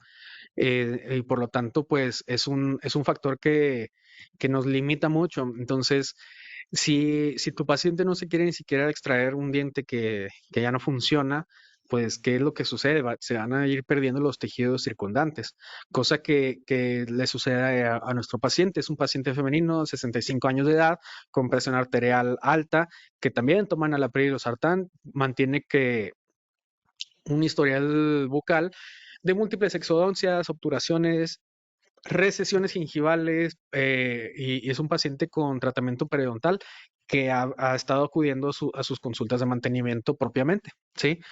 Y, por, y mantiene una higiene bucal de 2 veces diarias. Me gustaría que fuera más, pero parece ser que el ritmo de la vida de esta persona no la dejaba. Entonces, afortunadamente hoy en día eso ya cambió, ¿verdad? Entonces, ¿qué tipo de paciente es? Un ASA tipo 2, no incapacitante y empezamos. Es un examen, en el examen extraoral, aquí lo que nos llama la atención es la ausencia de la clase molar derecha, ¿sí?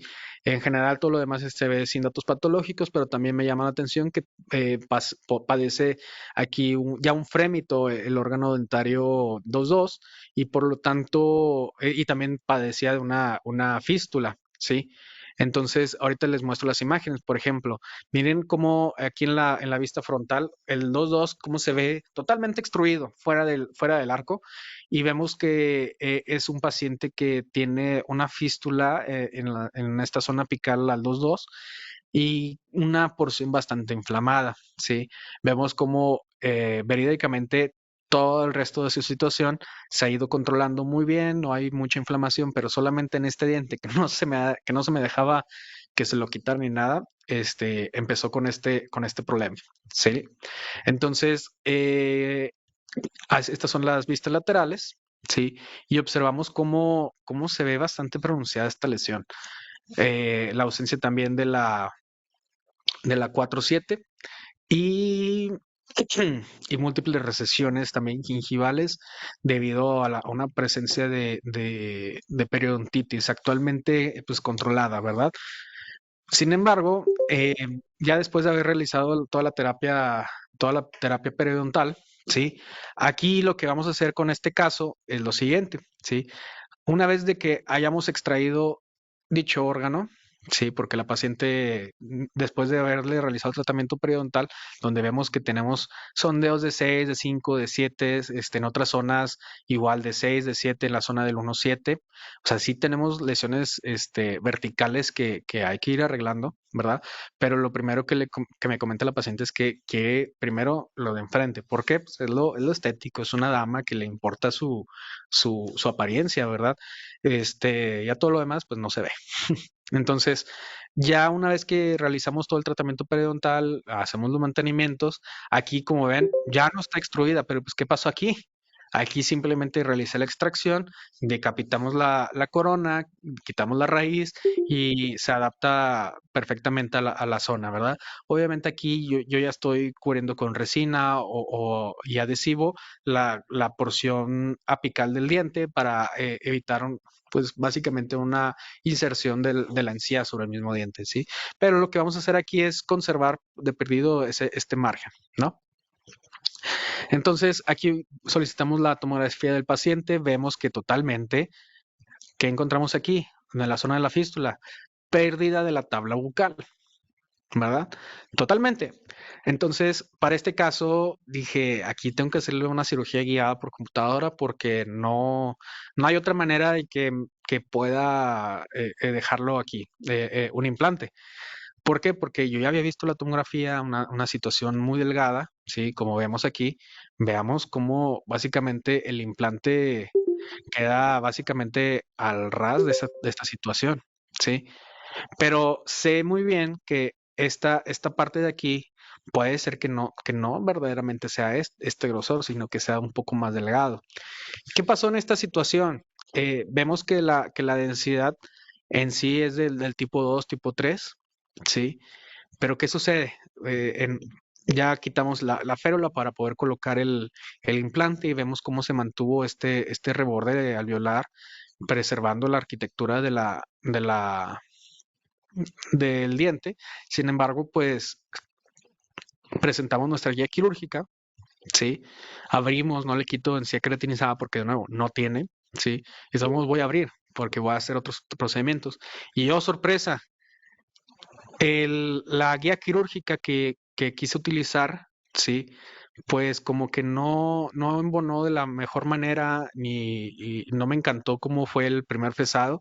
Entonces aquí paré, quité la guía quirúrgica y empezamos a realizar un proceso de forma manual. ¿Por qué? Porque durante el procedimiento de la guía quirúrgica veo que lo que está pasando es que me estoy llevando toda la tabla bucal. ¿Por qué? Porque está muy delgada, ¿sí? Entonces mejor aquí paramos, empezamos a bajarlo de forma manual, ¿sí? De esta forma, cambiamos del One Guide al One to Two. Si se fijan, son, ¿cómo se llama? Drills delgados, muy bien construidos, ¿cómo se dice? Helicoidales, ¿sí?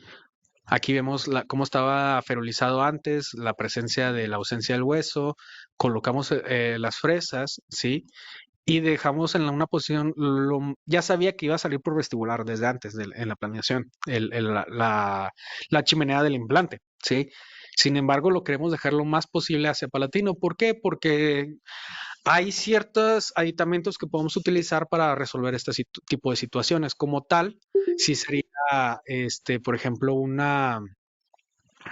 multi-unit, por ejemplo, de 17 o 30 grados, o un abutment transfer igual de 17 a 30 grados que podríamos llegar a utilizar en esta situación, ¿sí? Por eso, pues no me aflijo, sabemos hacerlo, no pasa nada. Entonces, ¿qué sucede aquí? Aquí, en esta situación, si se fijan, están las cuerdas totalmente expuestas, ¿sí? Y me imagino que se han pasado por esto, ¿sí? Y no se preocupen, digo, todos estos casos son totalmente predecibles, ¿sí? Si sabemos cómo realizarlos.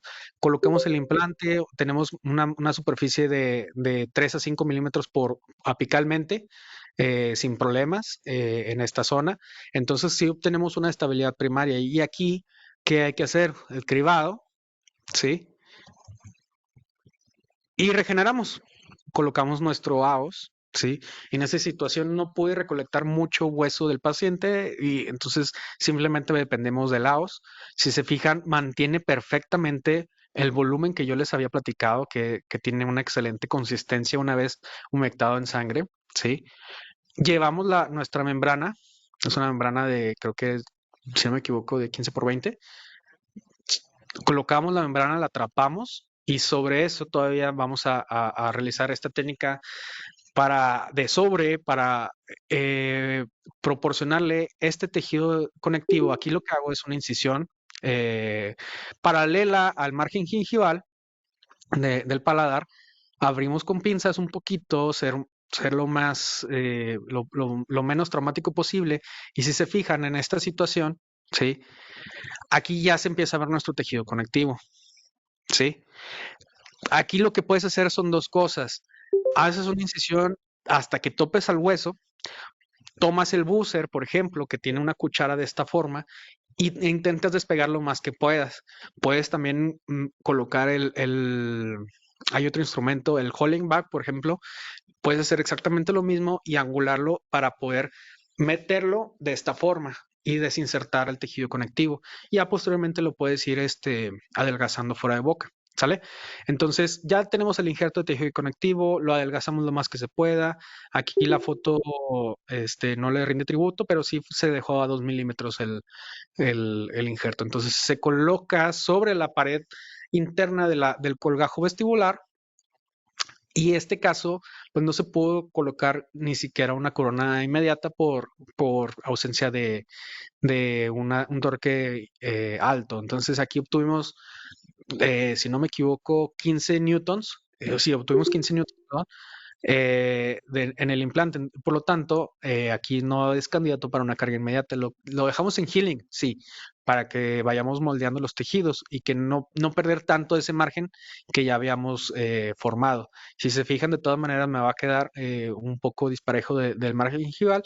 Para el paciente esto ya lo sabía, no tenía ningún problema por ello. Realmente no es tan notorio porque tiene una sonrisa baja. Realizamos un puntos en cruz en el paladar para poder mantener la hemostasia. Y en esta situación, pues aquí lo primero que hago es, sí, coloco el implante, hago lo de la regeneración y todo, y después abro y coloco el injerto. Pero antes de colocar el injerto, yo ya estoy cerrando porque yo no quiero estar batallando con el sangrado durante la colocación del siguiente injerto. ¿Sí? Dejamos que el paciente descanse en casa, así se ve a la semana, con sus suturas, Vicryl en este caso, totalmente bien cicatrizado, pero inflamado. Así se ve a la tercera semana, ¿sí? Un poco inflamadito todavía, y así se ve al mes. Y ahora sí, los tejidos bien adaptados. Al segundo mes comenzamos a realizar, a cambiar a la corona por algo más, por algo provisional. Aquí tenemos la ventaja que la paciente tiene una sobremordida horizontal pues bastante amplia, al menos de unos 5 milímetros. Por lo tanto, ella cuando muerde realmente nunca incide esos dientes. Entonces se le da a la indicación de que no debe de comer por ahí nunca, ¿sí? Todos alimentos partidos, comida blanda, nada de alimentos duros y comenzamos. Si se fijan, este chimenea sale por vestibular totalmente, ¿sí? Entonces, aquí es una desventaja estética cuando vayamos a colocar la corona definitiva. Cuando va a ser algo provisional, realmente aquí no me aflijo tanto. Entonces, este, empezamos a construir la corona y si se fijan, esto azul es opaldam. Este opaldam, pues el clásico protector de encía para cuando hacemos blanqueamientos dentarios, eso lo utilizo para cubrir la porción metálica del aditamento para no rayarla en ningún momento, porque esto nosotros dependemos de este perfil, ¿sí? Para nosotros lograr la adhesión de la encía en esta zona, sí, porque esto pertenece a parte de pertenece a nuestro contorno subcrítico también. Entonces, si se fijan aquí, aumentamos un poco la convexidad en esta zona para lograr empujar la papila y bajarla, porque sabía que esa papila se iba a perder eventualmente, sí. Entonces, se hace lo que se puede, ¿de acuerdo? Y se coloca la corona provisional. Si se fijan, la salida totalmente por vestibular, ¿sí? Y simplemente obturamos con teflón torqueamos muy bien ese corona, ¿sí? Y listo. Y si se fijan, este reborde totalmente bien adaptado, ¿sale? Veamos esta situación. La encía, pues sí, algo, ¿cómo se dice? Un poco inflamada en algunas porciones, pero bastante bien preservada en este aspecto, ¿verdad? Entonces, aquí lo que pudiéramos llegar a procurar en siguientes citas es aumentar. Aquí, dígase, primero lo voy a intentar, de hecho, con aumentos de mayor convexidad en el perfil subcrítico. ¿Para qué? Y disminuir el perfil crítico, bajarlo un poquito, aumentar el grosor en esta zona para permitir un aumento de al menos 1 milímetro más de encía. Y posteriormente ya veremos cómo se comporta, ¿sí? Y vemos si podemos realizar algún otro desplazado de esta encía, una modificación de este fenotipo, ¿verdad? Pero actualmente la paciente está pues más que contenta porque ya tiene una sonrisa que lucir, ya puede platicar y comadrear a gusto, ¿verdad? Entonces es una paciente que pues está cómoda con lo que tiene, pero yo como profesional, aquí sí me falta papila para que yo pueda decir, bueno, este fue un caso totalmente exitoso, pero realmente pues, es una paciente que no se quería operar por temas personales, cosas así. Entonces, pues ya se perdió muchos tejidos con el tiempo y estos son los resultados de alguien que, pues, que a lo mejor le faltó motivación al principio, ¿verdad? Para no llegar a este punto. Sí, entonces hay que tener cuidado con esto, doctores. Vamos a un último caso ya para ir cerrando pues este webinar, ¿verdad? ¿Qué sería? Son implantes inmediatos y tempranos en un paciente traumatizado. ¿A qué me refiero? Es un paciente que en la consulta viene y me dice, me tumbaron los dientes y quiero volver a sonreír. ¿A qué se refiere que me tumbaron los dientes? Estoy platicando a traumatismos, combate a mano, ¿verdad? este, Varios contra uno, entonces me llega el paciente muy lastimado, que eventualmente, como se dice, empezamos a resolver su situación, ¿sí? Es un paciente joven, 25 años, y aparentemente sano, realmente no padece ninguna enfermedad, no es alérgico a nada, pues, pero sí tiene este historial de traumatismo severo, de fracturas múltiples, le faltan 3 dientes, por ejemplo, del sector anterior, ¿sí? Entonces, está el paciente lleno de heridas bucales, cicatrices faciales visibles. Es un paciente que severamente tuvo un trauma que le afectó a su corta y temprana vida, ¿verdad? Tiene 25 años. Y obviamente aquí, 25 años, doctores. Tiene pacientes jóvenes, van a empezar a colocarles implantes dentales a personas desde, digamos, los 18 años, a partir de los 18 años que dejamos de haber modificación en nuestro hueso y se van a topar con agenesias, por ejemplo, que es común, sobre todo en pacientes jóvenes que ya les hicieron su ortodoncia, les separaron los espacios y empezamos con los implantes. Pero, por ejemplo, aquí es algo que yo platico primero con mis pacientes. Ok, vienes para tus implantes, muy bien, pero ¿qué va a pasar después? Tienes 25 años. ¿Cuánto tiempo te dura un implante dental? Doctores, ustedes lo saben muy bien. Un implante bien cuidado, pues 15 años, 20 años. Y ya la literatura ni siquiera te reporta más tiempo. ¿Por qué? Porque a veces los pacientes simplemente se pierden, mueren con ellos muchas veces. Pero, ¿qué quiere decir? Tiene, tiene digamos, 15 a 20 años de buenos cuidados. Al paciente obviamente lo preparas desde antes porque le dices, tienes 25 años, en 20 años vas a tener 45, ¿sí? ¿Cuál es la esperanza de vida que tienen los implantes? Se la platicas y por lo tanto tienes que venir a hacer tus mantenimientos de forma adecuada para que tú puedas llegar a tal edad y que esos dichos implantes no tengamos que moverle nada o bien quizás hacerle algún ajuste, a lo mejor nada más a la encía o cambiar las coronas, etcétera. Entonces, una vez que el paciente acepta el tratamiento, pues excelente, vamos por ahí. Y por nuestra responsabilidad es hablarle al paciente, que venga a sus consultas, a realizar los mantenimientos, etcétera, ¿no? Entonces, es un paciente tipo 1, hace tipo 1 sin complicaciones mayores, según la Asociación de Anestesiólogos Americana. Y es un paciente bueno, padece de chasquido articular izquierdo, eh, tie- pa- tiene varias cicatrices en lengua, hay labios competentes, sin datos patológicos en el piso de boca realmente. Una oclusión clase 3 molar, cosa que se le comentó al paciente que tenemos que arreglar. El paciente no le interesa mucho la ortodoncia realmente, pero lo que a él le importa es simplemente ir sustituyendo su ausencia dentaria, ¿sí? Entonces, así es como vamos avanzando con el caso. Si se fijan, múltiples caries, tanto oclusales, oclusovestibulares, ausencia de terceras molares. ¿Y qué nos falta? Aquí no les puse, pero también falta la 4.1, es la 11 y la 21. ¿Sí? Aquí vemos la ausencia de la 4.1, zona que después los anteroinferiores fueron ocupando, ¿sí? Y aquí vemos la ausencia del 2.1 y del 1.1. Sin embargo, vemos después una mordida abierta porque tenemos contacto cúspide-cúspide, ¿sí? Clase 3 molar, ¿sale?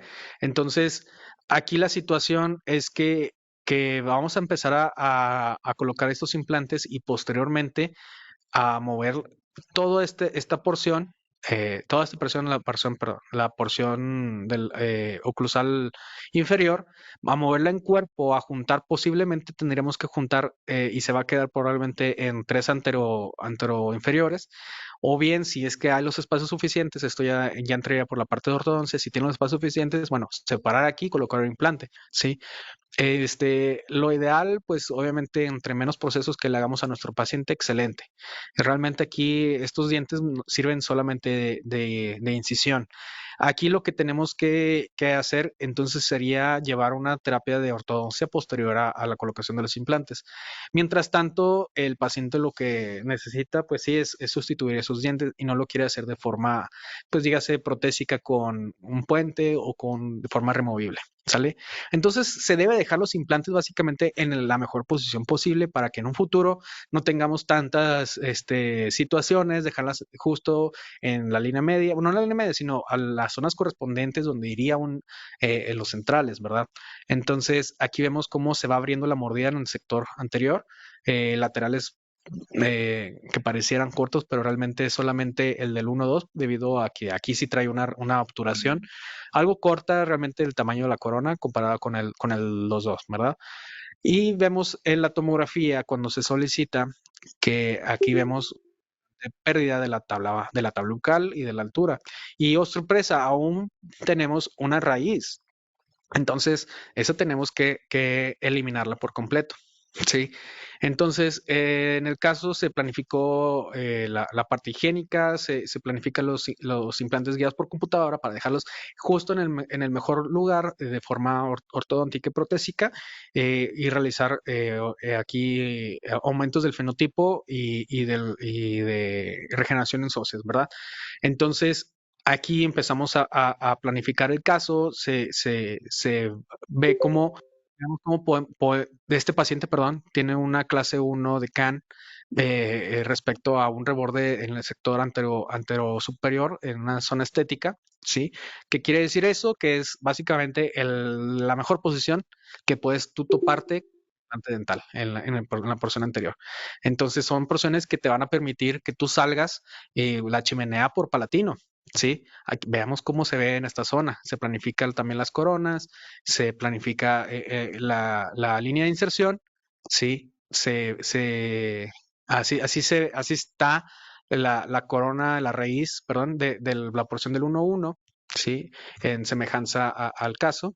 Aquí se observa el resto radicular fracturado después de esos traumas y vemos cómo tenemos un reborde relativamente grueso. Afortunadamente es un paciente joven, pero esto pues sigue siendo pues, un alveolo que tenemos que rellenar debido a que el gap va a ser mayor de 1 milímetro, de 1.25, perdón. Entonces, aquí si se fijan, la encía está en la porción palatina, ¿sí? Ahí es donde quiero colocar y que salgan por ahí las chimeneas, ¿sale? Entonces, realizamos nuestros drills hasta el tope de la guía, ¿sale? Entonces, esto es el drill de hueso laxo, de hueso suave, ¿sí? Bajamos al de 2.2 por 10 a la dimensión que es, y a partir del de 2 vamos a engrosar. ¿Hasta cuál engrosé? Hasta aquí le coloqué el de 3.5, ¿sí? Este es el hueso que recolectamos, hueso autólogo del paciente en combinación con el AOS. Y en esta situación, aquí yo quise utilizar los implantes NH, NH implant. Estos implantes que recordemos son los implantes que tienen una superficie hidrofílica, una superficie ¿cómo se llama? Con arenado, con el sandblast, el grabado ácido, la superficie hidrofílica, la patita que se va a reabsorber y todo eso para formar un mayor contacto de hueso con el implante, ¿sí? ¿Para qué? Fíjense cómo en este video, ¿sí? El implante básicamente absorbe como si fuera una esponja a través de las cuerdas del implante dicha sangre. Y esto va a mejorar el contacto del hueso con el implante eventualmente. ¿Por qué? Porque la sangre es la encargada de llevar todos los elementos de la cicatrización ósea, ¿sí? Entonces, si hay sangre, va a haber un andamiaje básicamente de plaquetas, que eventualmente va a haber un tejido conectivo ahí se va a modificar en un callo óseo, eventualmente hueso, ¿sí? Entonces, todo esto es gracias a la sangre, ¿sí? Entonces, podemos utilizar este tipo de implantes en aquellas zonas donde veamos que, por ejemplo, zonas post-extracción, ¿sí? Zonas que sean, ¿cómo se dice? En pacientes, por ejemplo, fumadores, en pacientes con inmunosupresión. ¿Por qué? Porque va a estimular la osteointegración, ¿sí? Va a mejorar la adhesión de la sangre, las plaquetas, lo mismo que les estaba platicando. La superficie que revestida con nanopatita se va a reabsorber y se va a intercambiar por el mismo hueso, ¿sale? La superficie arenada por sí sola en un implante normal como SA, pues va a estimular a la adhesión de los osteoblastos, ¿sale? Pero una superficie como el NH va a permitir un contacto íntimo de la sangre primero y eventualmente un mayor contacto del hueso sobre el implante. Entonces, con esto, ¿qué quiere decir? Pues que vamos a mejorar en un 30% el tiempo. ¿Por qué? Porque evitamos esta reabsorción, evitamos esta pérdida del coeficiente de estabilidad del implante, ¿sí? Entonces va a haber mayor cantidad de superficie ósea alrededor, ¿sale? ¿Ven esto blanco que se vea muy incandescente en la fotografía de esta microscopia electrónica? Bueno, esta es la capa de apatita que les digo que eventualmente se reabsorbe. Si se fijan, la superficie de ambos implantes es muy similar a como si tú acercaras electrónicamente en un microscopio a la superficie del hueso, ¿sí? ¿Qué quiere decir? Que son superficies aptas y que un osteoblasto querer estar ocupando, ¿sí? Entonces, aquí, ¿qué es lo que hacemos? Se torquean los implantes a 25, suficientes para una carga inmediata, ¿sí? Realizamos la prueba de nuestros aditamentos. Estos son los de plástico, los que les platicaba. Colocamos nuestros injertos, rellenamos el alveolo y posteriormente probamos y fijamos la membrana. Esta misma membrana es la Osguide, ¿sí? Esta es la de 20 por 30, si no me equivoco. Y empezamos a fabricar fuera de boca. ¿Cómo hago estas coronas? Aquí utilizamos un dique de goma. Aquí yo cerré la encía, fijé todo lo que tenía que fijarse. Hago unas perforaciones con mi perforadora dique, como si fueras a trabajar un diente. Encajamos el dique y empezamos a trabajar sobre esto. Previamente tú le tomas impresiones al paciente, juegas con los modelos, fabricas las coronas, ¿verdad? Y si se fijan, aquí previamente yo ya cargué unas chimeneas que en mis modelos pues se embonan con esta situación. Entonces, para que el día de la cirugía sea pues, lo más rápido posible, simplemente, pues es otro procedimiento, básicamente. Y si tú lo haces de esta forma, pues te va a tomar un poquito más de tiempo para realizarlo todo junto, cosa que debemos avisarle al paciente, que en esta cita tú te vas a ir con todos los tejidos totalmente adaptados, ¿sale? Entonces, aquí tenemos un tejido conectivo de 15 milímetros suficientes que cubren de punto A a punto B de ambos dientes, del 1-1 y el 2-1, ¿sí? Fíjense cómo las chimeneas están totalmente adaptadas para salir por palatino, ¿sí? Y veamos cómo el corte fue totalmente limpio, sin problemas, suturamos, con Vicryl en este caso, y el mismo bicril lo utilizamos para fijarlo, un bicril de cinco ceros en este caso, ¿sí? Entonces, así se va el paciente. Esta es la forma oclusal, ¿sale? Llego, así se va con algo de inflamación, no pasa nada, así se ve y se ve como que muy reactivo. Entonces, aquí simplemente es monitorearlo a la semana. Así se ve esta es una fotografía al mes, ¿sale? Algo inflamado, pero el paciente necesita más cuidados en cuanto a la higiene. Y si se fijan, aquí ya empezamos a cerrarlo, a formar papilas en una zona donde no había papilas, ¿sí? Entonces, aquí hay que posiblemente modificar algo de esos provisionales, bajar el contorno, aumentar la convexidad en el contorno subcrítico y empujar esta papila un poquito más hacia coronal, ¿sí? Entonces, así se ve esta porción bastante higiénica, bastante positiva en esta zona anterobucal, ¿sí? Y así se ve el paciente ya al medio año, ¿de acuerdo? El paciente me dice, es que se nota mucho que estos dientes están muy blancos, realizamos los blanqueamientos alrededor y subimos de una 3 a 1 y ahora sí se ve pues más natural el paciente, ¿verdad? Entonces, así es como terminamos estos casos el día de hoy. Ya vimos diferentes circunstancias en las que cómo podemos modificar nuestro margen gingival, cómo podemos aumentar nuestros fenotipos implantares gracias a todos estos procedimientos, ¿sí? Entonces, el resumen del proceso, tener bien diagnosticado prequirúrgicamente toda nuestra cirugía que queremos realizar. Hay que evaluar la morfología del paciente, cuál es el grosor del fenotipo, cuánto tejido estimamos supracrestalmente, si hay que modificar algo, si hay que prepararnos con injertos, ¿verdad? Y seguido de la planificación quirúrgica, bueno, quieres ver si se puede hacer una guía quirúrgica para colocar tu implante, si no la necesitas, si puedes, por ejemplo, si vas a realizar una colocación guiada por computadora, pues también de preferencia prepárate para una convencional porque nunca sabemos, ¿verdad?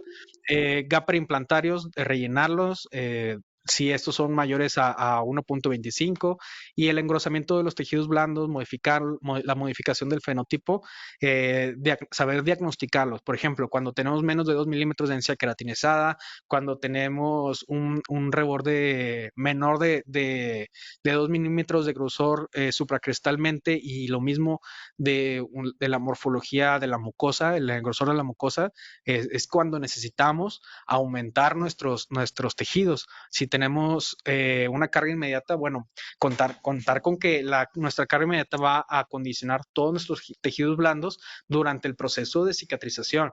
Entonces, así es como podemos conformar los tejidos preimplantares, dígase desde hueso, injertos óseos, injertos de tejido conectivo, injertos de encía libre y tratamientos de provisionalización inmediata para la modificación del perfil de emergencia. ¿Sale? Recomendaciones clínicas que les puedo hacer. Planifiquen muy bien todo su protocolo. Siempre si van a hacer una carga inmediata, prepárense con los materiales. Si no la van a necesitar, pues no pasa nada, pero evaluar cuál es el siguiente paso. Tener preparado un plan alternativo. Lo mismo que yo les decía, a veces tus guías quirúrgicas no te van a quedar como tú deseas. Sí, eso pasa a veces, ¿no? Espero que no siempre, pero rara vez sucede. Entonces, aquí nosotros tenemos que estar preparados con un protocolo alterno para poder, no salvar, sino para poder continuar y dejar en las mejores situaciones nuestra cirugía. Y aquí les digo, miran 2 veces antes de cortar. ¿Sí? ¿A qué me refiero? Vean una, dos, tres, cuatro, las veces que sea necesaria la tomografía. Vean sus fotos, tomen fotos del proceso. ¿Para qué? Para que antes de que tú metas mano, tú estés maquilando tu plan, ¿de acuerdo? Entonces, si tú vas bien preparado, créanme que cualquier complicación que les vaya a salir, la van a poder lograr, ¿sale? Y pues esto tiene un aprendizaje, realmente no les va a quedar siempre la primera para aquellas personas que nunca han hecho este tipo de procedimientos, ¿sí? No se preocupen, poco a poco van a ir lográndolo, ¿de acuerdo? Y unas recomendaciones para aquellos implantes inmediatos es que las paredes las debemos de tener intactas, una tabla menor de 1 milímetro, fenotipos gingivales gruesos de preferencia, si no lo tienen, engrósenlos ustedes, que tenga una estabilidad primaria, una guía quirúrgica de ser posible y para colocar una corona inmediata arriba de 20. ¿Sale, doctores? De mi parte, pues realmente no queda nada más que agradecer a mi equipo de trabajo, a mi esposa, que es la doctora Ayari, con la que siempre opero todos nuestros implantes, al equipo y siempre oico maestría de Torreón, Coahuila, fueron los que me vieron hacer. Y a la maestría de periodoncia de Torreón, Coahuila, como los estimo, y muchas gracias a Hayosen, a Susi por darme la oportunidad a la doctora Susi por darme la oportunidad de presentarme aquí frente a todos ustedes. Doctores, me quedo con ustedes para resolver dudas, preguntas que tengan. Y estos son mis contactos. Si gustan, pueden agregarme, mandarme un mensajito. Muchas gracias. Muchas gracias, doctor. Muy interesante y muy completo su tema. Doctores, no sé si alguien tiene alguna duda para el doctor antes de finalizar.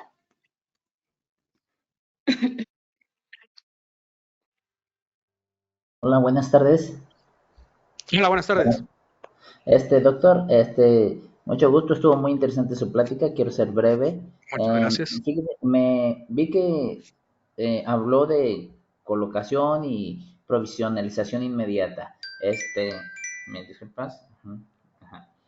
Mi pregunta es, cuando coloca el implante y la provisionalización en la misma sesión, en la misma cirugía, ¿cuánto tiempo después deja el implante? Digamos, normal, ¿Cuánto 4 o 6 tiempo dejo meses. qué, perdón? ¿Cuánto tiempo espera, digamos, de cicatrización cuando hace todo en la misma sesión? Bueno, por ejemplo, yo aquí utilicé injertos de hueso, ¿sí? Coloco el implante inmediato, colocaste el injerto, colocaste y modificaste tu fenotipo, pusiste tu corona inmediata. A lo mejor no va a estar en oclusión, a lo mejor sí, y está completa tu corona, no importa, ¿sí? Aquí la situación es, uno, ¿qué tienes que contar? Tus injertos óseos, tu membrana la que te pusiste, ¿cuánto tiempo es el tiempo de reabsorción? 4 meses sería el Laos y la Osgate aproximadamente. Entonces, posteriormente a esa colocación, ¿sí? Después de los 4 meses, a lo mejor van a tener que pasar 5 meses y ya pudieras estar platicando para una restauración final definitiva en un órgano dentario, en un implante unitario, por ejemplo. Me gusta irme por posterior a los 6 meses cuando son cargas sobre puentes y ya. Cuando son full arch, por ejemplo, sí pueden ser desde el día uno, porque aquí nos basamos desde el hueso, en el hueso basal, entonces aquí tenemos mucho mayor torque, sí. Y por eso no podemos ir con las prótesis desde un inicio. Pero en sí el cambio en la cicatrización, pues sí tendríamos que ser hasta después de esa reabsorción de nuestros injertos, ¿sale? Porque el tejido óseo se reabsorbe desde el mes uno, o sea, el óseo nativo. Entonces, tienes este lapso, ¿verdad? No sé si contesté tu pregunta. Sí, muchas gracias, doctor, muy amable. Gracias a ti, Doc. Muchas gracias.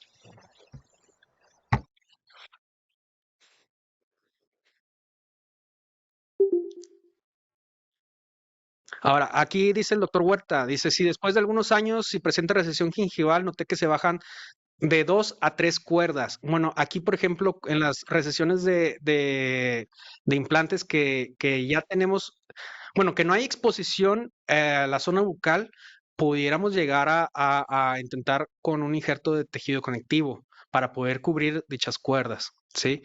Y parece que ya no hay más dudas en el chat. ¿Alguna duda? ¿Nadie más que quiera platicar? Bueno, doctor, perfecto. Para los asistentes, dentro del chat mandamos un link para que puedan registrarse, anotar sus datos y pedir su constancia de manera virtual. Se les hace llegar vía mail. También tenemos pues por ahí en el chat algunos comentarios de felicitación. Y bueno, reitero, doctor, muchas gracias por su plática, muy completa. Y pues por parte de Jairo, Sí, eso doctor. sería todo. Muchas gracias, doctores.